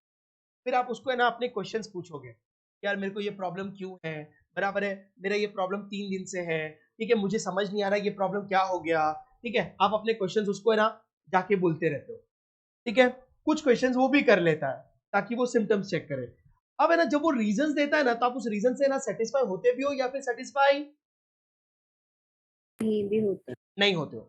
फिर आप एक और नए दूसरे डॉक्टर के पास जाते हो, बोलते हैं नहीं यार, तो डॉक्टर ने मुझे ऐसा ऐसा बोला, मुझे ना थोड़ा सा डाउट है। तो फिर आपके घर वाले बोलते हैं एक काम कर, तो इस डॉक्टर के ओपिनियन से सेटिस्फाइड नहीं है ना, हम एक और किसी और डॉक्टर के पास चलते हैं। दोनों के व्यूज को क्या करेंगे, Compare. Yes.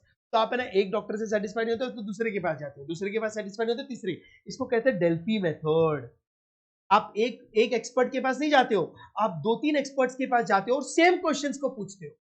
Your question will remain Same. Same, आपका क्वेश्चन का लिस्ट सेम होता है।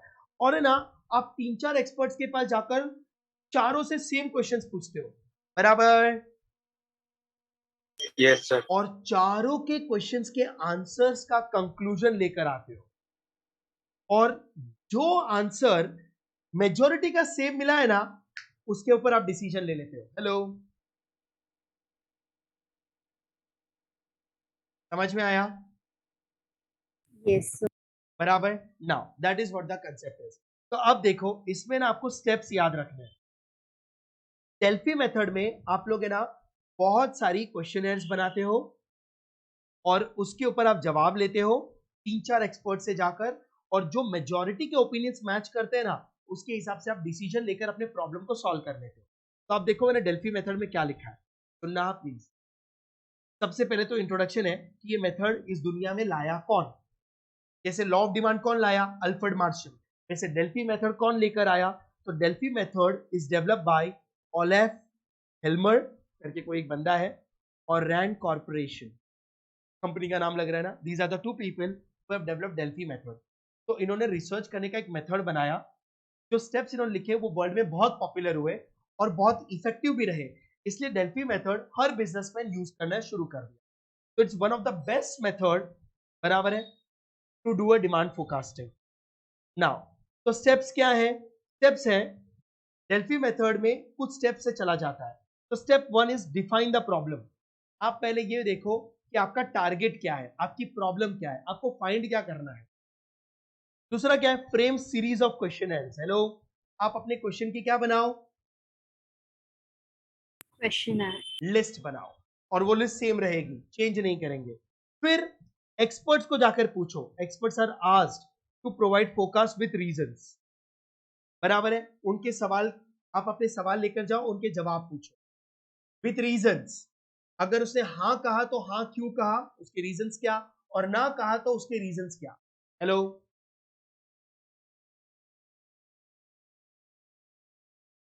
Yes, sir. और फिर आप कंक्लूजन ड्रॉ करो और अपने प्रॉब्लम्स के लिए एक्शन ले लो। बहुत सिंपल है। हेलो, आपको ये मेथड समझ में आए? आज का लेक्चर है ना एकदम थियोरेटिकल रहेगा, कि मेथड्स के अंदर जाकर कुछ चीजें सीख रहे हैं, बराबर। Any doubts? No, sir. अब ये जो डेल्फी मेथड जो मैंने लिखा है ना, वो आप लोग को है ना इस पैराग्राफ में लिखा है। मैं इसके अंदर है ना आपको कुछ टिक मार्किंग नहीं दे सकता हूं, बिकॉज अंदर अंदर अंदर अंदर बहुत खिचड़ी लिखी है। देखो, ओलेफ हेल्मर, रैंड कॉर्पोरेशन, फिर अंदर इसको पूरे को एक्सप्लेन किया है। अब इन्होंने ना स्टेजेस नहीं लिखे हैं, इन्होंने उसको एक्सप्लेन करते गए, तो स्टेजेस इसके अंदर का कंक्लूजन मैंने ये पॉइंट वाइज निकाल दिया ताकि आपको समझ में आ जाए। हाँ कि ना? Yes, sir. ओके, नाउ तो ओपिनियन मेथड्स में किसी को कुछ डाउट्स? मैंने फर्स्ट पार्ट कंप्लीट कर दिया है, किसी को कुछ डाउट्स?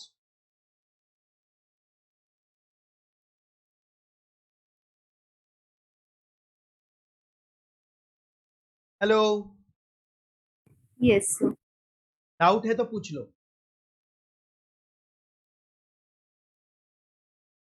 ठीक है।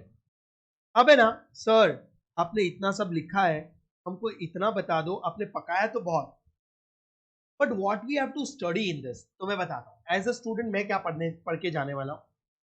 Opinion method are of 3 types: consumer opinion, salesman opinion, expert opinion. खत्म हो गई बात। Consumer opinion are further divided in 3 parts: 100% customers opinion, sample, some customers opinion, and end use method. End use method is used for inputs. Hello, याद हुआ? Yes, sir. Okay, now इसके बाद sir और कुछ पढ़ना है इसके अंदर? Yes, consumer opinion method and salesman opinion method are used for short run, and expert opinion method is a long run, बराबर। एक्सपर्ट ओपिनियन मेथड में डेल्फी टेक्निक इज यूज।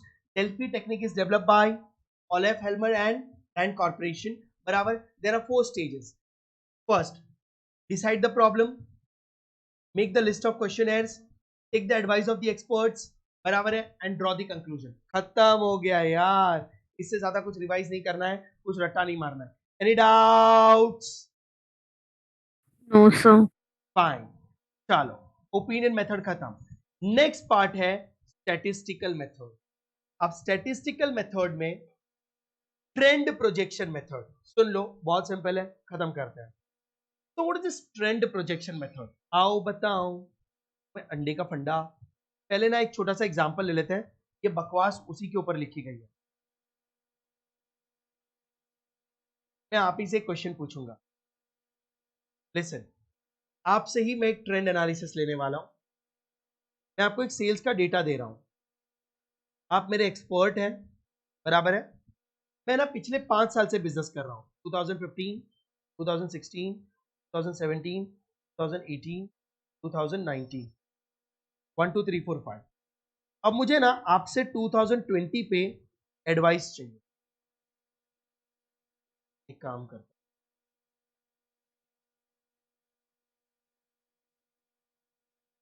थोड़ा रियलिस्टिक और बना लेते हैं।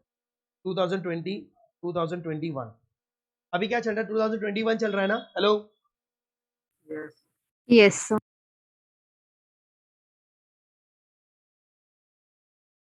2022 इज अ फ्यूचर, हाँ कि ना?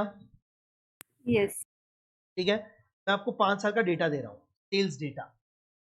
मेरा 2017 में मैंने बिजनेस चालू किया था, मेरा सेल हुआ था 50 करोड़। 2018 में 100 करोड़, 2019 में 75 करोड़, 2020 में 150 करोड़, 2020 में 200 करोड़। हेलो, ये मेरा पिछले साल का डेटा है। अब मैं आपसे पूछ रहा हूं, बताओ ट्रेंड देख के आपको क्या लगता है, फ्यूचर में मेरा सेल बढ़ने वाला है कि कम होने वाला है?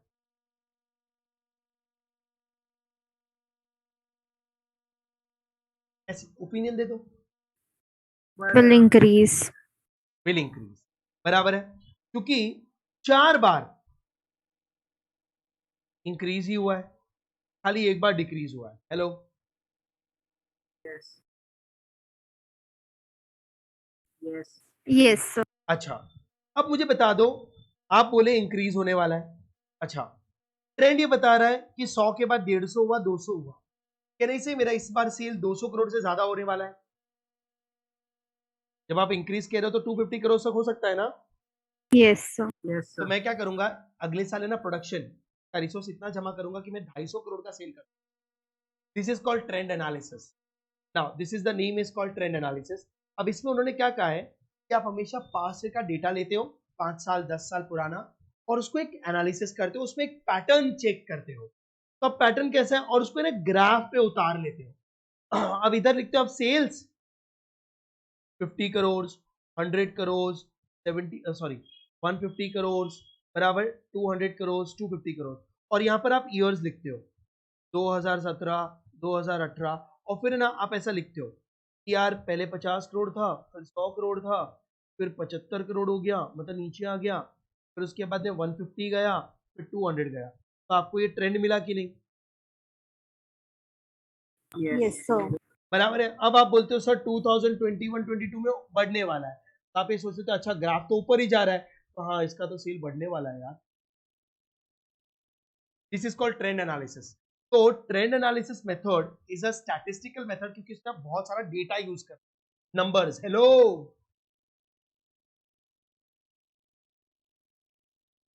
हाँ कि ना? ट्रेंड प्रोजेक्शन मेथड समझ में आया? Yes. बस बस, तो अब है ना जो मैंने आपसे कहा ना वही लिखा है बकवास। तो सुनो, इन this method past year accumulated sales data arranged, पिछले सालों का सेल्स डेटा लेते हो, hello, in a time series. Now अब यहां पर मुझे आपको टाइम सीरीज का मतलब समझा। टाइम सीरीज का मतलब है प्रॉपर टाइम इंटरवल, बराबर क्रोनोलॉजिकली। ये जो मैंने ना वर्ड लिखे हैं ना, ये सब मीनिंग को बता रहे हैं। क्रोनोलॉजिकली मतलब अरेंज 2017, 2018, 2019, 2020। हेलो,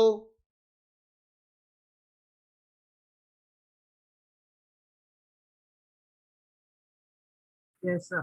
बराबर, ओके सर। ये टाइम सीरीज क्या है? टाइम सीरीज का मतलब है प्रॉपर टाइम इंटरवल। अगर आप लोग ईयरली डेटा चेक कर रहे हो तो है ना 2017, 2018, 2000 ये ईयरली हो गया कि नहीं?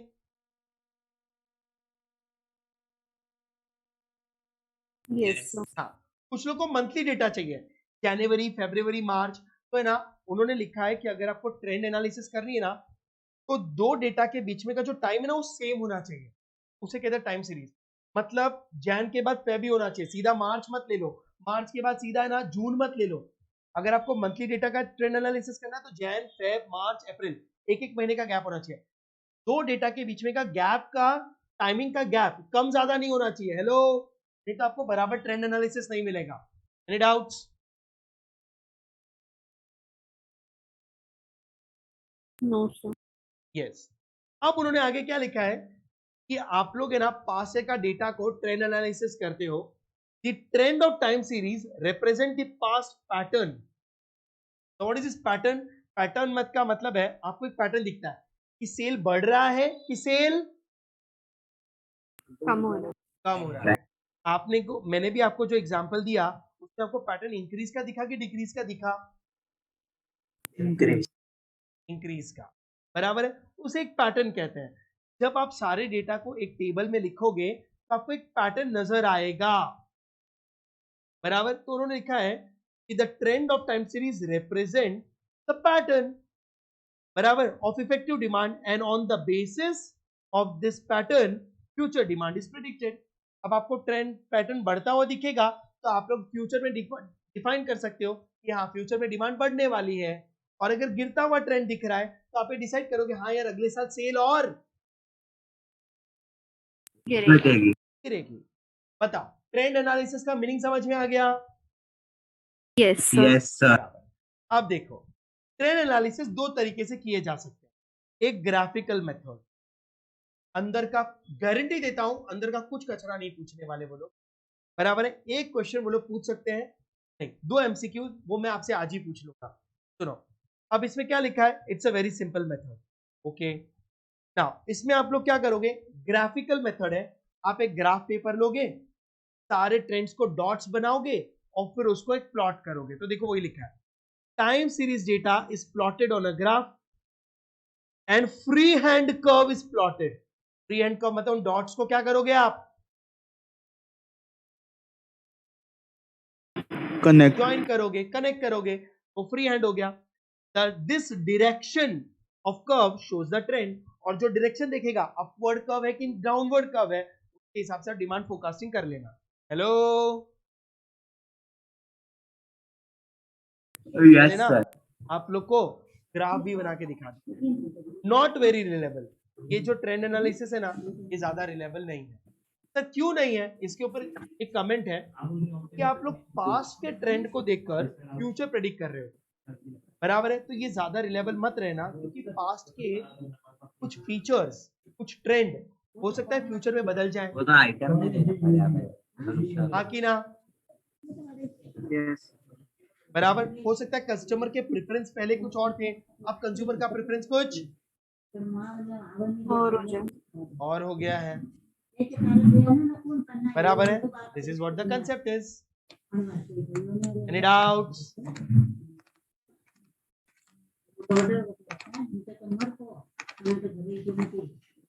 अरे किसी को कुछ डाउट है? No, sir. तो सर इससे भी तो ट्रेंड ही देख रहे हैं ना, क्योंकि अगर पॉइंट्स ऊपर जा रहे हैं तो मतलब इनकम बढ़ रही है। हाँ तो राजा सुनो ना, ट्रेंड का ही टाइप है। Trend method are two types, graphical and fitted trend. समझा सर, हाँ हाँ। तो इट्स अ टाइप, चार्ट से ज्यादा समझ रहा है तो मैंने चार्ट ही बना दिया। तो मैंने उसी के अंदर लिखा है ना राजा, देखो ना, वन है इज अ ट्रेंड, उसका ए पार्ट देखो मैंने टाइप लिखे हैं। Graphical method is a first type and fitted trend equation is a second type. Hello, yes बराबर। अब sir what is this fitted trend equation? अब फिटेड ट्रेंड इक्वेशन में एक फॉर्मूला यूज होता है ना, I will not go to get into this formulas. Fitted trend equation में ना आप लोग डेटा को है ना डॉट में प्लॉट करते हैं, बराबर है। होता ये भी ग्राफिकल ही है, आप लोग है ना डॉट में प्लॉट करते हो, बराबर। और डॉट में प्लॉट करने के बाद आप कस्टमर के प्रेफरेंस को,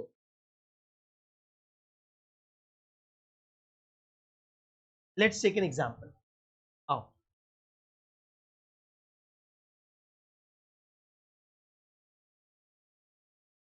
चलो एक एग्जांपल लेता हूं मैक्रो इकोनॉमिक्स लेवल पे।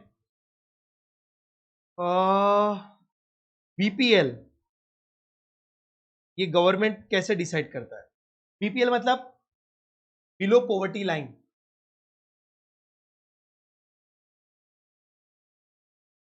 Yes, sir. बराबर है, बिलो पॉवर्टी लाइन। मान लो कि आप नरेंद्र मोदी हैं, गवर्नमेंट है, बराबर। आप लोग को इस बार देखना है कि हमारे देश में कितने लोगों को गरीब माना जाए। गरीब है ये ऐसा नहीं, गरीब माना जाए, बिलो पॉवर्टी लाइन मतलब गरीबी रेखा के नीचे। तो आपको एक लाइन ड्रॉ करनी है कि उस लाइन के नीचे जो लोग भी होंगे ना उनको गरीब माना जाएगा, और उस लाइन के ऊपर जो होंगे ना उनको गरीब नहीं माना जाएगा। हेलो,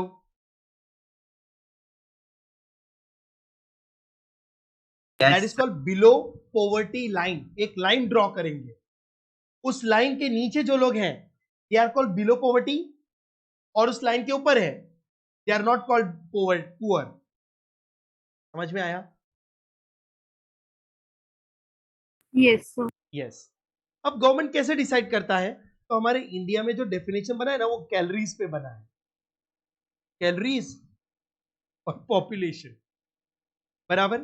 कैलोरीज हमारे इंडिया में, मान लो कि मैं एग्जांपल ले रहा हूं,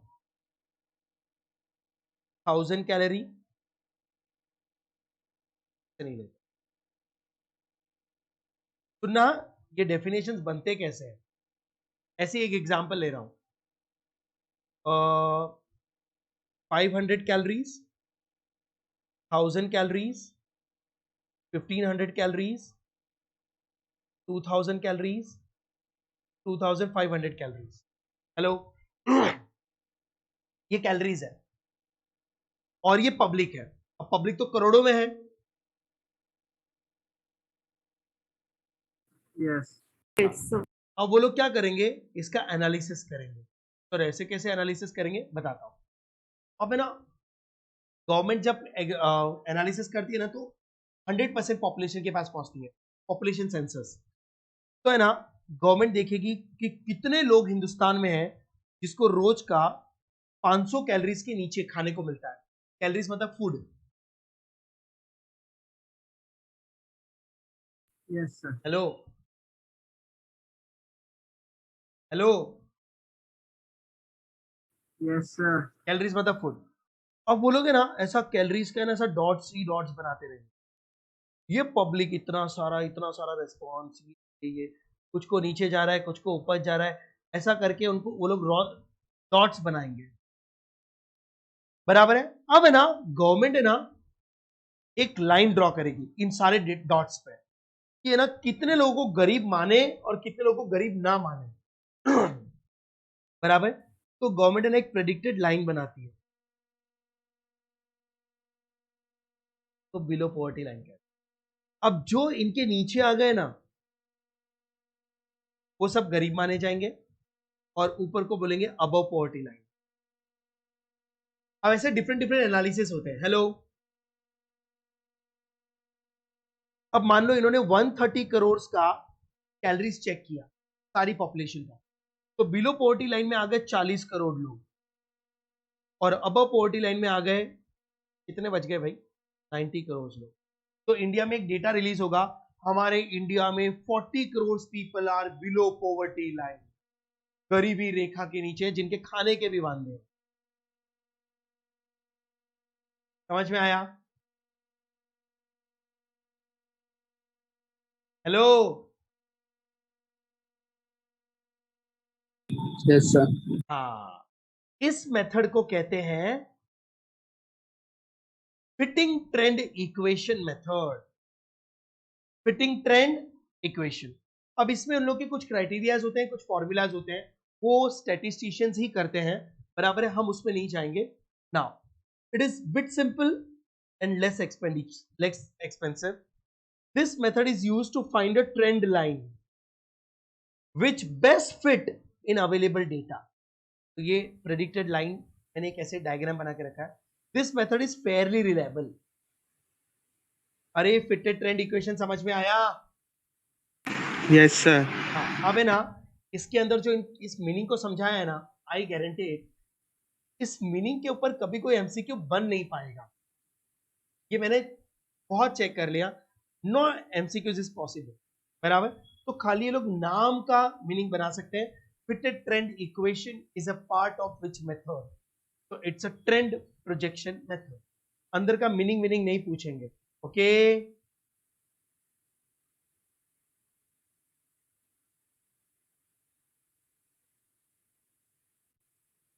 hello,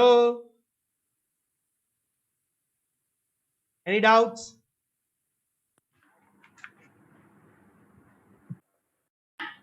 No, sir. Okay. Fitting line method, fitting trend क्या? equation. In fitting line method in trend equation, how it is useful for forecasting demand? हाँ. Like it gives facts. Like the example that you gave, it shows the facts. But how it is useful for forecasting the demand You have to afterwards? do analysis for your products. जैसे मैंने below poverty line का बताया. अब normally ये जो equation जो methods है ये सिंगल प्रोडक्ट के लिए यूज नहीं होते. ये मैक्रो इकोनॉमिक एनालिसिस पे. बट इससे आने वाले ट्रेंड का फोरकास्टिंग किया जा सकता है. अब if you going to ask me sir ये सिंगल प्रोडक्ट पे बता तो it's not practically possible for me to explain, क्योंकि ये स्पेशलिस्ट लोग यूज करते हैं. Are you getting? क्योंकि इसमें Yes, बहुत sir. सारा डेटा लगता है. सेल्स डेटा, एज फैक्टर, बराबर है. Now various things. तो ये प्रैक्टिकली ये एक्चुअली है ना, ये आपका स्टैटिस्टिक्स जो सब्जेक्ट है ना आपका स्टैटिस्टिक्स, Yes, sir. ये स्टैटिस्टिक्स में एक एक चैप्टर है. Are you getting? Fitted trend setting is ये 4 लाइन में खत्म होने वाले मेथड्स नहीं है. इनके अपने फॉर्मूलाज हैं. अब वो सब आपको इकोनॉमिक्स में नहीं है, नहीं तो एक अलग ही सब्जेक्ट चालू हो जाएगा. तो उन्होंने, इसलिए मैंने कहा ना इनके ऊपर आपको एमसीक्यूज है ना सिर्फ मेथड्स के नाम पे आ सकते हैं. How to use that data, बराबर है. व्हाट, उसके लिए पूरे एक सम्स बनते हैं. तो वो मैं आपको अभी नहीं बता सकता. Are you getting? Okay, sir. Yes. और फ्रैंकली स्पीकिंग इसका अगर फॉर्मूला भी होता तो I not be able to explain you the formula, because मैं स्टेटिस्टिशियन नहीं हूं, तो मैंने भी कभी उसमें एक्सपर्टीज नहीं है. बराबर. नाउ अब आ जाओ रिग्रेशन एनालिसिस. अब रिग्रेशन एनालिसिस करके है ना आप लोग के सब्जेक्ट में इकोनॉमिक्स में स्टैटिस्टिक्स है. आपको स्टैटिस्टिक्स सब्जेक्ट है क्या अभी सीए फाउंडेशन में? Yes, sir. तो ये चैप्टर है रिग्रेशन एनालिसिस. ये अपने आप में एक चैप्टर है. Yes, sir. Yes. It is not one of the smallest method. बराबर है. It is the whole chapter. बराबर. लेकिन यहाँ पर ये लोग ने 4 लाइन में बताया है कि फोरकास्टिंग के ये मेथड्स होते हैं. तो I cannot get into the detail. बराबर. Now understand. अब रिग्रेशन एनालिसिस करके भी एक मेथड है जिसमें वो लोग है ना रिलेशनशिप चेक करते हैं. बराबर. Law of demand is one of the best example. ये जो लॉ ऑफ डिमांड की जो थियोरी बनी है ना ये रिग्रेशन एनालिसिस में, जिसमें कंक्लूजन ड्रॉ किया गया when the price will increase demand will fall. Hello,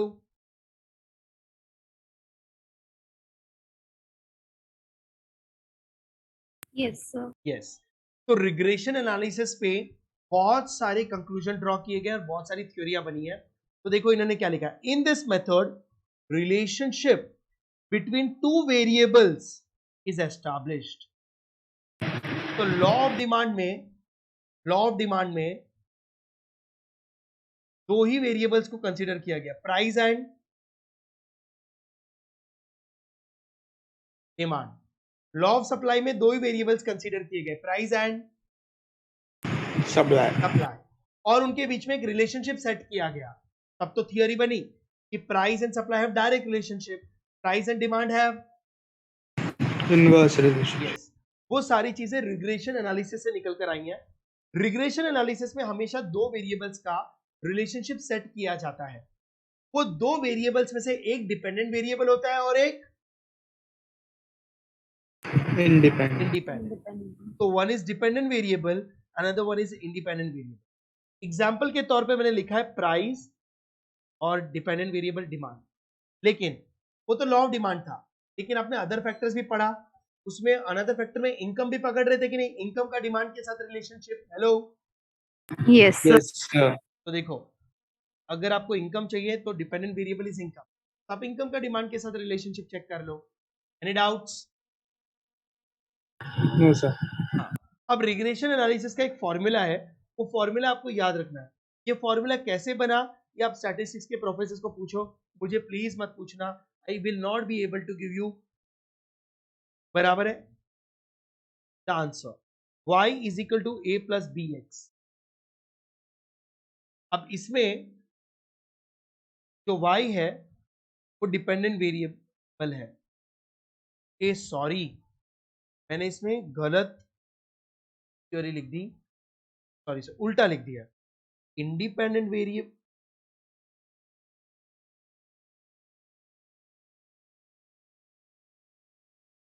उल्टा लिख दिया। Independent variable is price, income etcetera, dependent variable is demand, उल्टा लिख दिया था, सॉरी सॉरी। हेलो, बराबर, दिस इज रिग्रेशन एनालिसिस, से भी डिमांड फोरकास्टिंग की जा सकती है। अब अगर आप मुझे पूछोगे कैसे, तो वो उसके लिए एग्जांपल्स चाहिए, और ये अपने आप में एक चैप्टर है नाउ। लेकिन इकोनॉमिक्स में क्या आएगा सर, क्या कैलकुलेशन आने वाला? नो। दो पॉइंट्स आपको हो सकता है ये फॉर्मूला पूछे, y is equal to a plus B X, बराबर is a formula of dash method, regression analysis, trend setting, बराबर एक्सपर्ट ओपिनियन। तो क्या आंसर लिख के आओगे? Regression analysis. यस। दूसरा क्वेश्चन ऐसा बन सकता है, इन डैश मेथड, बराबर है, relationships are set between dependent variable and independent variable, which method is that? तो उसमें ऑप्शन में 3-4 नाम दिए होंगे, आपको रिग्रेशन एनालिसिस मेथड को टिक मार्क करके आना है। ये दो एमसीक्यूज के अलावा इकोनॉमिक्स में कोई एमसीक्यू नहीं बनेगा, ये मेरी गारंटी। हेलो,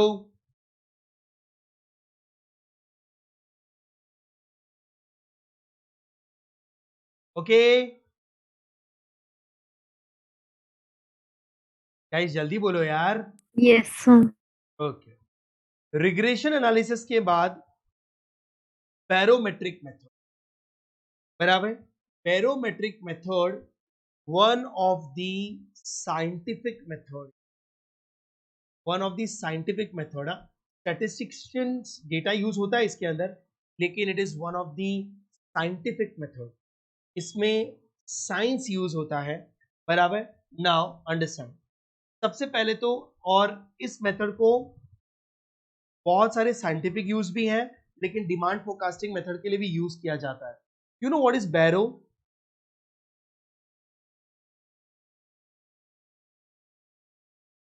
एयर, बराबर। बैरोमेट्रिक मेथड से मौसम की जानकारी दी जाती है, बराबर। न्यूज चैनल्स में आता है ना, यहां भारी बारिश होने की संभावना है, यहां पर आसमान साफ दिख रहा है, बराबर है, धूप गिरेगी, बादल नहीं है। Hello, Yes, sir. यस, मौसम की जानकारी, बराबर, वो कोई स्टैटिस्टिक्स नहीं है, एक साइंस है, एक उनका लॉजिकल ट्रेंड है, उसके बिहाफ पे वो लोग मौसम को प्रेडिक्ट करते हैं ना। उसको काफी हद तक डिमांड फोरकास्टिंग में भी यूज किया जाता है, बैरोमेट्रिक मेथड्स, बराबर है। हाँ, उनके अलग अलग नाम है, और बेस यही है। ओके, तो barometric method is also one of the method use for demand forecasting. अब ये थोड़ा लॉजिकल है, जरा संभालना, इसके अंदर से काफी सारे एमसीक्यूज निकल के आ सकते हैं, देखते हैं। Just a minute, 1 minute.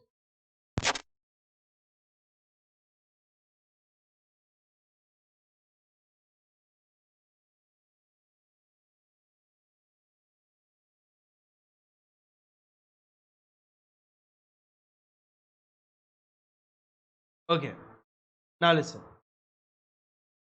अब बैरोमेट्रिक मेथड में और ट्रेंड मेथड्स में, जो हम लोगों ने ऊपर ट्रेंड मेथड पढ़ा, उसमें काफी डिफरेंस है। ट्रेंड मेथड एक अजम्पशन है barometric method is a realistic. Okay, just a minute.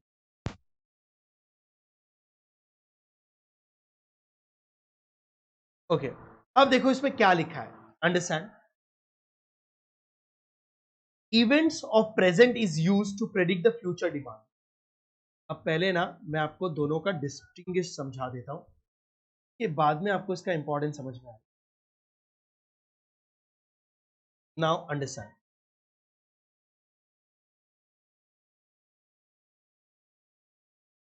Trendy methods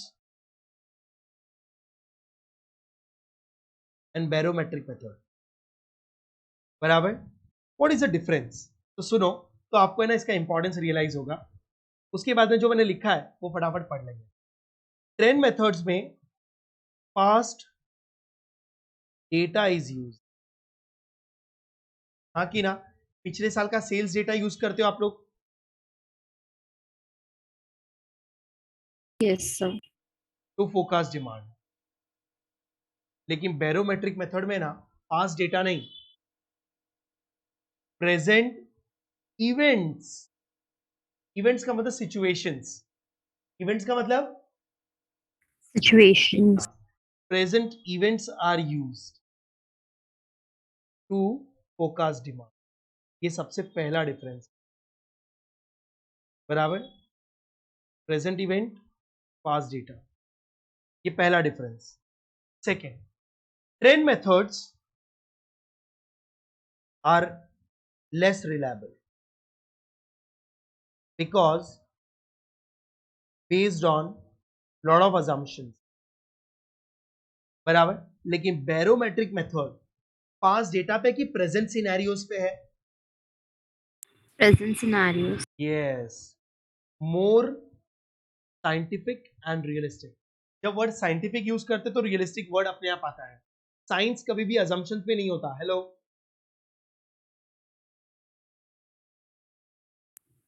हाँ कि ना. Yes, sir. यस. अब बैरोमेट्रिक सर इतना रियलिस्टिक क्यों है, साइंटिफिक क्यों है, तो बताता हूं. प्रेजेंट इवेंट्स को है ना बड़े बड़े इकोनॉमिस्ट 3 लेवल्स पे उसको जज करते हैं. Present events are divided at 3 levels. तो है ना बैरोमेट्रिक मेथड में प्रेडिक्शन करने के लिए ना ये लोग 3 इंडिकेटर्स यूज करते हैं. ऐसे ही पास्ट का डेटा देखकर ऐसे ही ऊपर ट्रेंड जा रहा है कि नीचे ट्रेंड जा रहा है कि नहीं देखते हैं. ये लोग बोलते हैं कि हम पहले इंडेक्स. बराबर है. नाउ मतलब measurement criteria. Have you heard about index? Index का मतलब क्या होता है? What do you mean by index? ये कॉमन वर्ड है, किसी को कुछ मीनिंग पता है? नहीं. तो इंडेक्स मेजरमेंट का यूनिट. हाँ, इंडेक्स का मतलब है मेजरमेंट क्राइटेरिया. ये लोग है ना 3 इंडेक्स सेट करते हैं. बराबर है ना. जैसे आप लोगों को कैसे पता चलता है कि आज इस महंगाई बढ़ गई, इन्फ्लेशन है.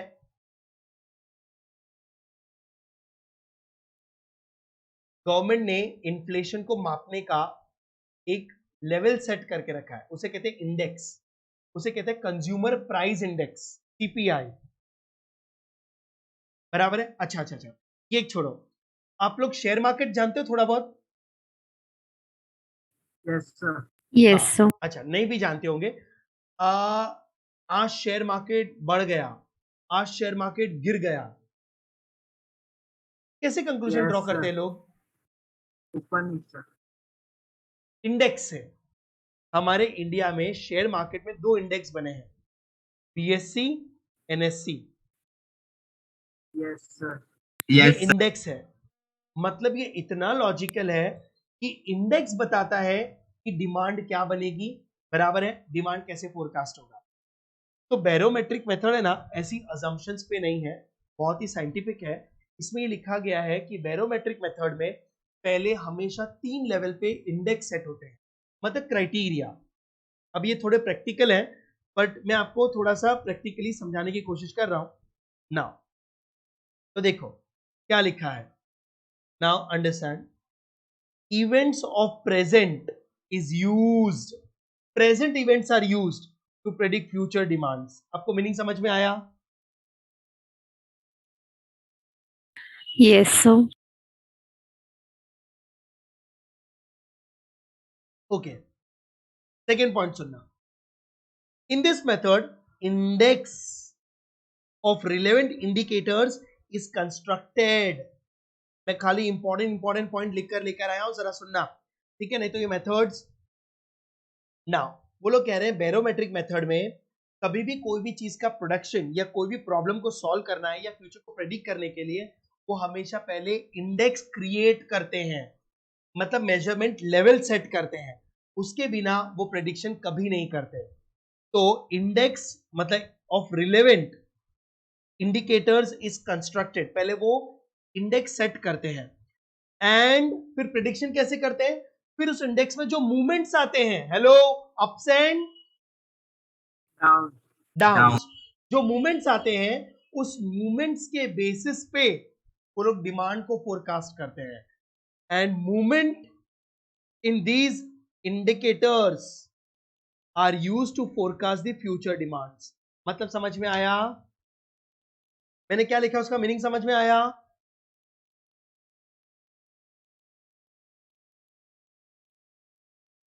Hello guys. Yes, sir.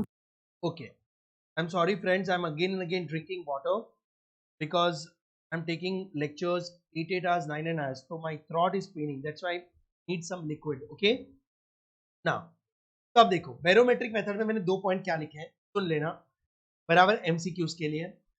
In this method present events बराबर are considered to demand to predict the future. Okay, now demand forecasting करने के लिए they don't use any past data, they use indicators. first they develop the indicators, मतलब index set करते हैं, measurement level, और फिर जो उनमें मूवमेंट्स आती है वो मूवमेंट्स के बेसिस पे वो ट्रेंड, वो डिमांड को फोरकास्ट करते हैं. मीनिंग समझ में आया? Yes, sir. अच्छा, अब तीसरा पॉइंट बहुत ही टेक्निकल है लेकिन अपने को खाली ये नाम याद रखने हैं एमसीक्यूज को सॉल्व करने के लिए. बैरोमेट्रिक मेथड में डिमांड फोरकास्टिंग करने के लिए वो 3 इंडेक्स सेट करते हैं. कितने? 3. 3. द 3 इंडिकेटर्स का नाम क्या है? सुनो, the 3 indicators name is leading indicator, coincidental indicator और लैगिंग इंडिकेटर. ये 3 नाम होते हैं, leading indicator, coincidental indicator and lagging indicator. क्या बात कर रहे हो सर? हाँ, वो हमेशा 3 इंडेक्स सेट करते हैं और 3 इंडेक्स के मूवमेंट्स के बिहाफ पे डिमांड को फोरकास्ट करते हैं. तो सर वो इंडिकेटर्स में मूवमेंट्स कैसे आती हैं और उनका नाम क्या है? तो आपके ऊपर आपके लिए ये एमसीक्यू है. The 3 indicators name is leading, coincidental and lagging. बराबर. सर ये नाम कैसे निकले? बहुत सोच समझ के इन्होंने नाम बनाए और ये नाम से ही मीनिंग निकलेगा. Leading, can I say the word leading means lead, main role, most important role. Yes, sir. Yes, sir. बराबर. कोइंसिडेंटल, कोइंसिडेंटल का मतलब है साइड इफेक्ट. कोइंसिडेंटल का मतलब क्या है? Side effect. Side effect. मतलब ये जो लीडिंग इंडिकेटर है ना, इसके साइड इफेक्ट्स कोइंसिडेंटल में दिखाई देते हैं. बराबर है. नाउ और लैगिंग, लैगिंग का मतलब है लॉन्ग टर्म इफेक्ट. बराबर है. उसके एंड इफेक्ट्स क्या होंगे? मतलब सुनना, लीडिंग इज एन एक्शन.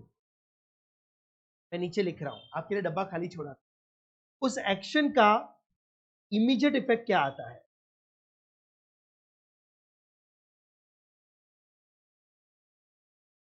और इमीडिएट इफेक्ट से लॉन्ग टर्म इफेक्ट्स क्या आएंगे?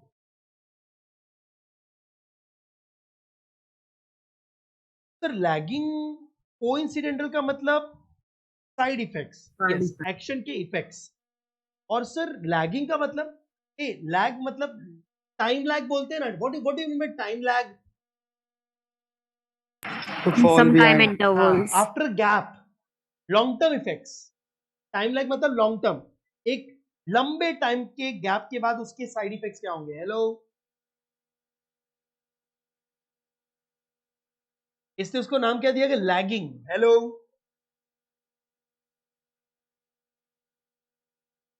गाइस मैं आपको मीनिंग समझाने की कोशिश कर रहा हूं, ये नाम कैसे निकले समझ में आया? Yes sir. ओके, अब देखो लैग लीडिंग इंडिकेटर, वो लोग कहते हैं कि लीडिंग इंडिकेटर में ना अप्स एंड डाउन्स आते हैं, मूव्स अप्स एंड डाउन्स, बराबर है नाउ। लेकिन यहां पर एक वर्ड इंपॉर्टेंट है, ahead of some other series.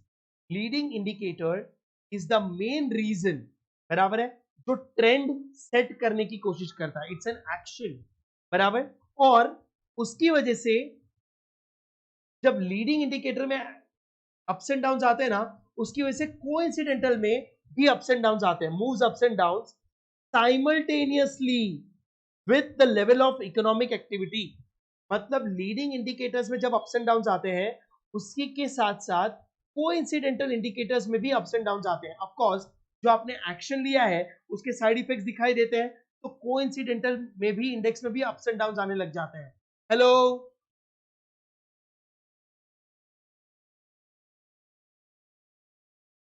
समझ में आ रहा है? ये काफी टेक्निकल है हाँ, क्योंकि साइंटिफिक मेथड्स है, लेकिन मैं आपको समझाने की कोशिश करूंगा, उसके बाद एग्जांपल्स भी लूंगा, टेंशन मत लो। लैगिंग इंडिकेटर मतलब this indicator follow a change after some time lag, मतलब उसके इफेक्ट्स का लॉन्ग टर्म में क्या इफेक्ट आएगा उसका इंडिकेशन लैगिंग इंडिकेटर दिखाता है। इसका मतलब कितना साइंटिफिक है, देखो जो एक्शन आज लिया वो प्रेजेंट इवेंट हुआ,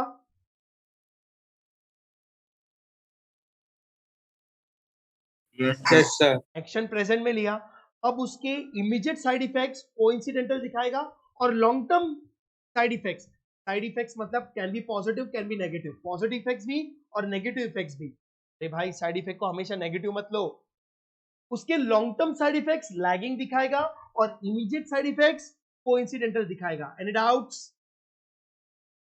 नो सर। हाँ, अब देखो मैंने एक एग्जांपल लिया है, जरा समझ। जैसे नया बिजनेस फॉर्म होने वाला है, गवर्नमेंट ने, बराबर है नाउ, कुछ ऐसी पॉलिसीज निकाली है जिसमें बिजनेस प्रमोट हो रहा है। Hello,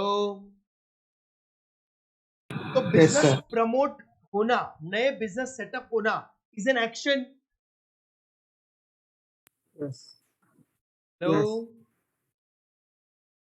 Yes. यस। अब ये एक्शन से क्या होगा सर? अब नए बिजनेस बनेंगे तो कहने से एम्प्लॉयमेंट बढ़ेगा, एम्प्लॉयमेंट विल इंक्रीज।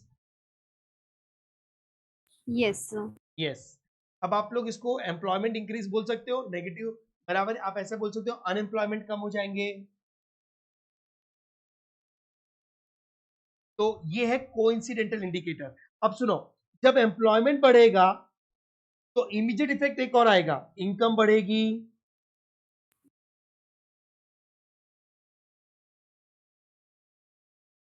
अरे एम्प्लॉयमेंट बढ़ेगा मतलब लोगों को जॉब मिलेगा, जॉब मिलेगा तो लोगों की इनकम्स बढ़ेगी कि नहीं?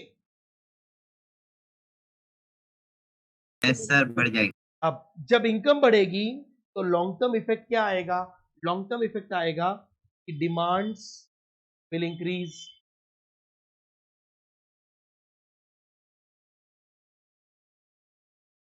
हाँ कि ना?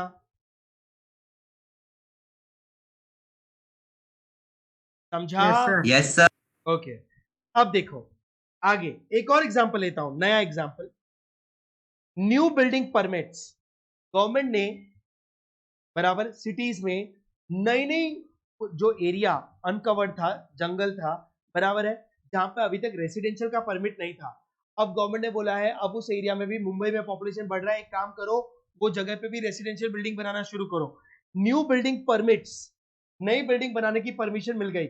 ए गाइस, तो ये एक्शन हुआ। Yes. अब इससे रिएक्शन क्या होगा? यार सीमेंट की डिमांड बढ़ेगी, यार लेबर्स की डिमांड बढ़ेगी, Iron. यस आयरन्स की डिमांड बढ़ेगी, तो आयरन की फैक्ट्री वाले, सीमेंट फैक्ट्री वाले प्रोडक्शन बढ़ाएंगे। ये इफेक्ट्स कोइंसिडेंटल इफेक्ट्स है। एक्शन क्या था? नई नई बिल्डिंग बनाने की परमिशन दे दी, लेकिन उससे इफेक्ट्स क्या आए? सीमेंट का सेल बढ़ेगा, अरे सीमेंट का सेल विल इंक्रीज, लेबर का डिमांड विल इंक्रीज, आयरन का cell will increase. Hello,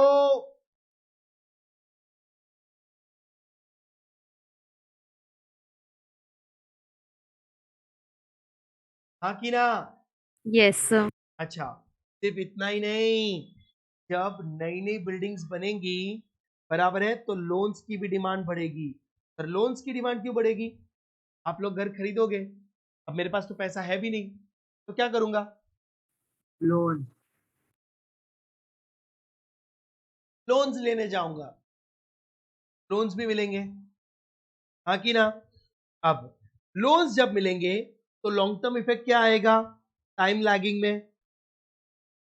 hello, long term effect, जब लोन्स बढ़ेंगे तो लोन्स का इफेक्ट क्या आएगा? EMI. गाइस, ईएमआईज बढ़ जाएंगी, हाँ कि ना? Yes. इंटरेस्ट इफेक्ट आएगा, इंटरेस्ट इफेक्ट आएगा, और भी बहुत सारे इफेक्ट्स आएंगे. नाउ तो मालूम है, ये 3 इंडिकेटर्स आपको देखना होता है. Any doubts? No sir.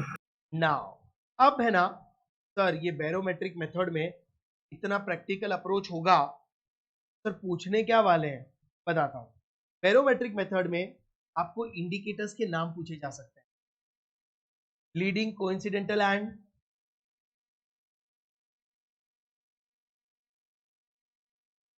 Lagging. उसमें से मेन इंडिकेटर कौन सा है? Which is the main indicator? Leading. who is always ahead than any other indicator? leading.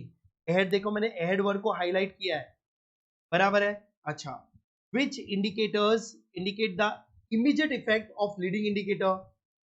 Coincidental. Coincidental. which indicator indicate the long term time lagging indicate effects? Lagging indicator. lagging indicator. बस इसी तरीके से पूछ सकते हैं, ज्यादा अंदर नहीं घुसेंगे वो लोग. Any doubts? आज का लेक्चर बहुत हेवी था और थोड़ा बोरिंग भी हुआ रहेगा, लेकिन ये सब टेक्निकल चीजें हैं. ये चीजें समझ में आई?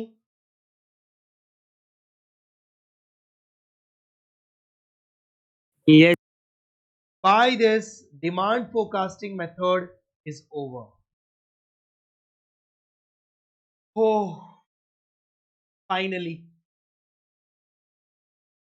Hope guys आपको सारी चीजें समझ में आई यार.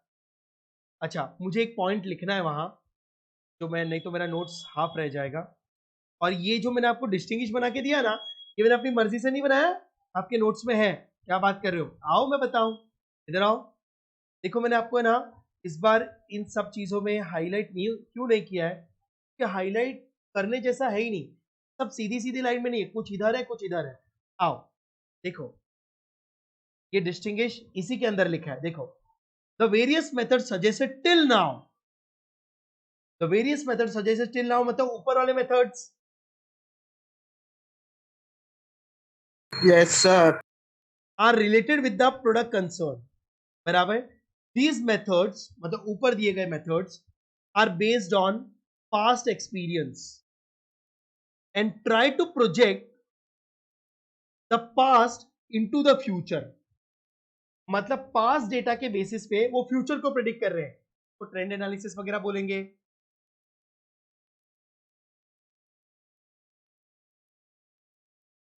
यस ऊपर के सर. बारे में लिखा है.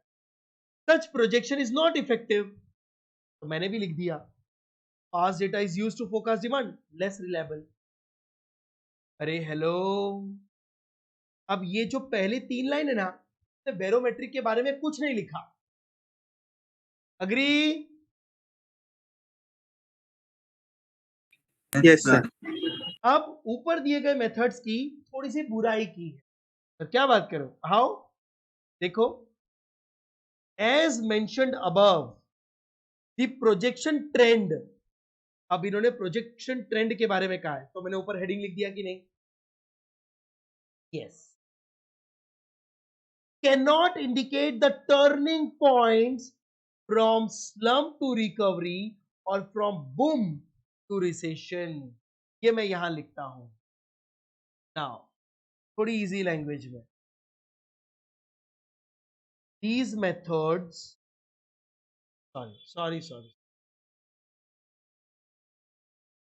आपको लगता है कि जो नोट्स मैं लिख रहा हूं वो अपनी मर्जी से, ना ना ना, मेरे को थोड़ी मजा आता है.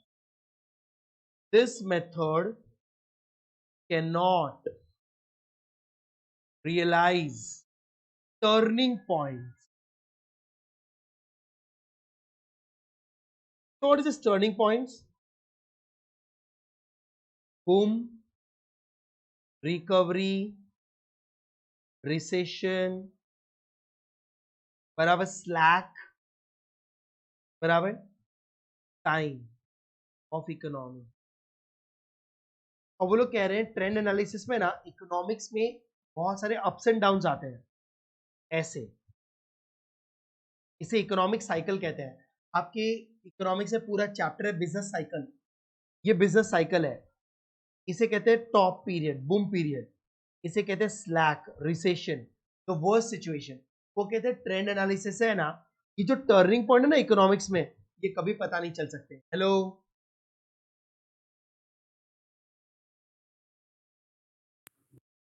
Yes, नहीं sir. समझ रहा है. लेकिन ये सब किससे पता चल सकते हैं? बैरोमेट्रिक से. This turning points you can find out कि कब इकोनॉमिक्स में बूम आएगा, कब कंट्री में रिसेशन आएगा, बराबर. ये सब आपको बैरोमेट्रिक मेथड अच्छे से बता सकता है. तो कहने से कंपैरिजन स्टेटमेंट्स है Yes, sir. है ना. तो देखो, therefore in order to find out this turning points, ऊपर लिखा है कि ये टर्निंग पॉइंट्स ऊपर दिए गए मेथड से पता ही नहीं चल सकता. इसलिए इन टर्निंग पॉइंट्स के बारे में अगर पता लगाना है तो barometric method is one of the best method. In order to find out these turning points, it is necessary to find out general behavior of the economy. बराबर. और ये सब किससे पता चल सकता है? बैरोमेट्रिक मेथड से. अब सुनो आगे क्या लिखा है, मैं अलग पेन से हाईलाइट कर रहा हूं. आपके पास ये होगा, just as meteorologistic barometer to forecast weathers. बराबर. This method is used to forecast weathers also. कब बारिश होगी, कब धूप गिरेगी, कहाँ बारिश नहीं होगी. Barometer to forecast weather. बराबर. आपके ऊपर आपके लिए एक एमसीक्यू है. आपको क्वेश्चन पूछा जा सकता है, which method is used to forecast weather conditions. क्या आंसर लिखोगे? बैरोमीटर. Barometric method. बराबर. गाइस, मैंने डिमांड फोरकास्टिंग को जितना डिटेल में आप लोग को पढ़ाया है ना, भले आपको बोर हुआ होगा, लेकिन इससे ज्यादा एमसीक्यूज नहीं आ सकते. Hope you understood. डिटेल पढ़ना है तो थोड़ा बोर हो सकते हैं, है ना. चलो, ये नोट्स आपको चाहिए कि नहीं चाहिए? सही है ना भाई? मिल जाएंगे. ये मैंने आपको वो गूगल शीट का लिंक भेजा था, आपको मिला? हाँ. Yes sir. मैं ये सारे नोट्स उसी में अपलोड करता जाऊंगा. Okay, yes sir. तो आपको एक सीक्वेंस में सारे नोट्स मिल जाएंगे. Any doubts guys in demand forecasting? No sir. ठीक है, चलो बाय बाय. यार ये टाइम वाइम मुझे ना बताया करो, बराबर, प्लीज. Thank you. चलो बाय बाय फ्रेंड, मिलते हैं नेक्स्ट लेक्चर में.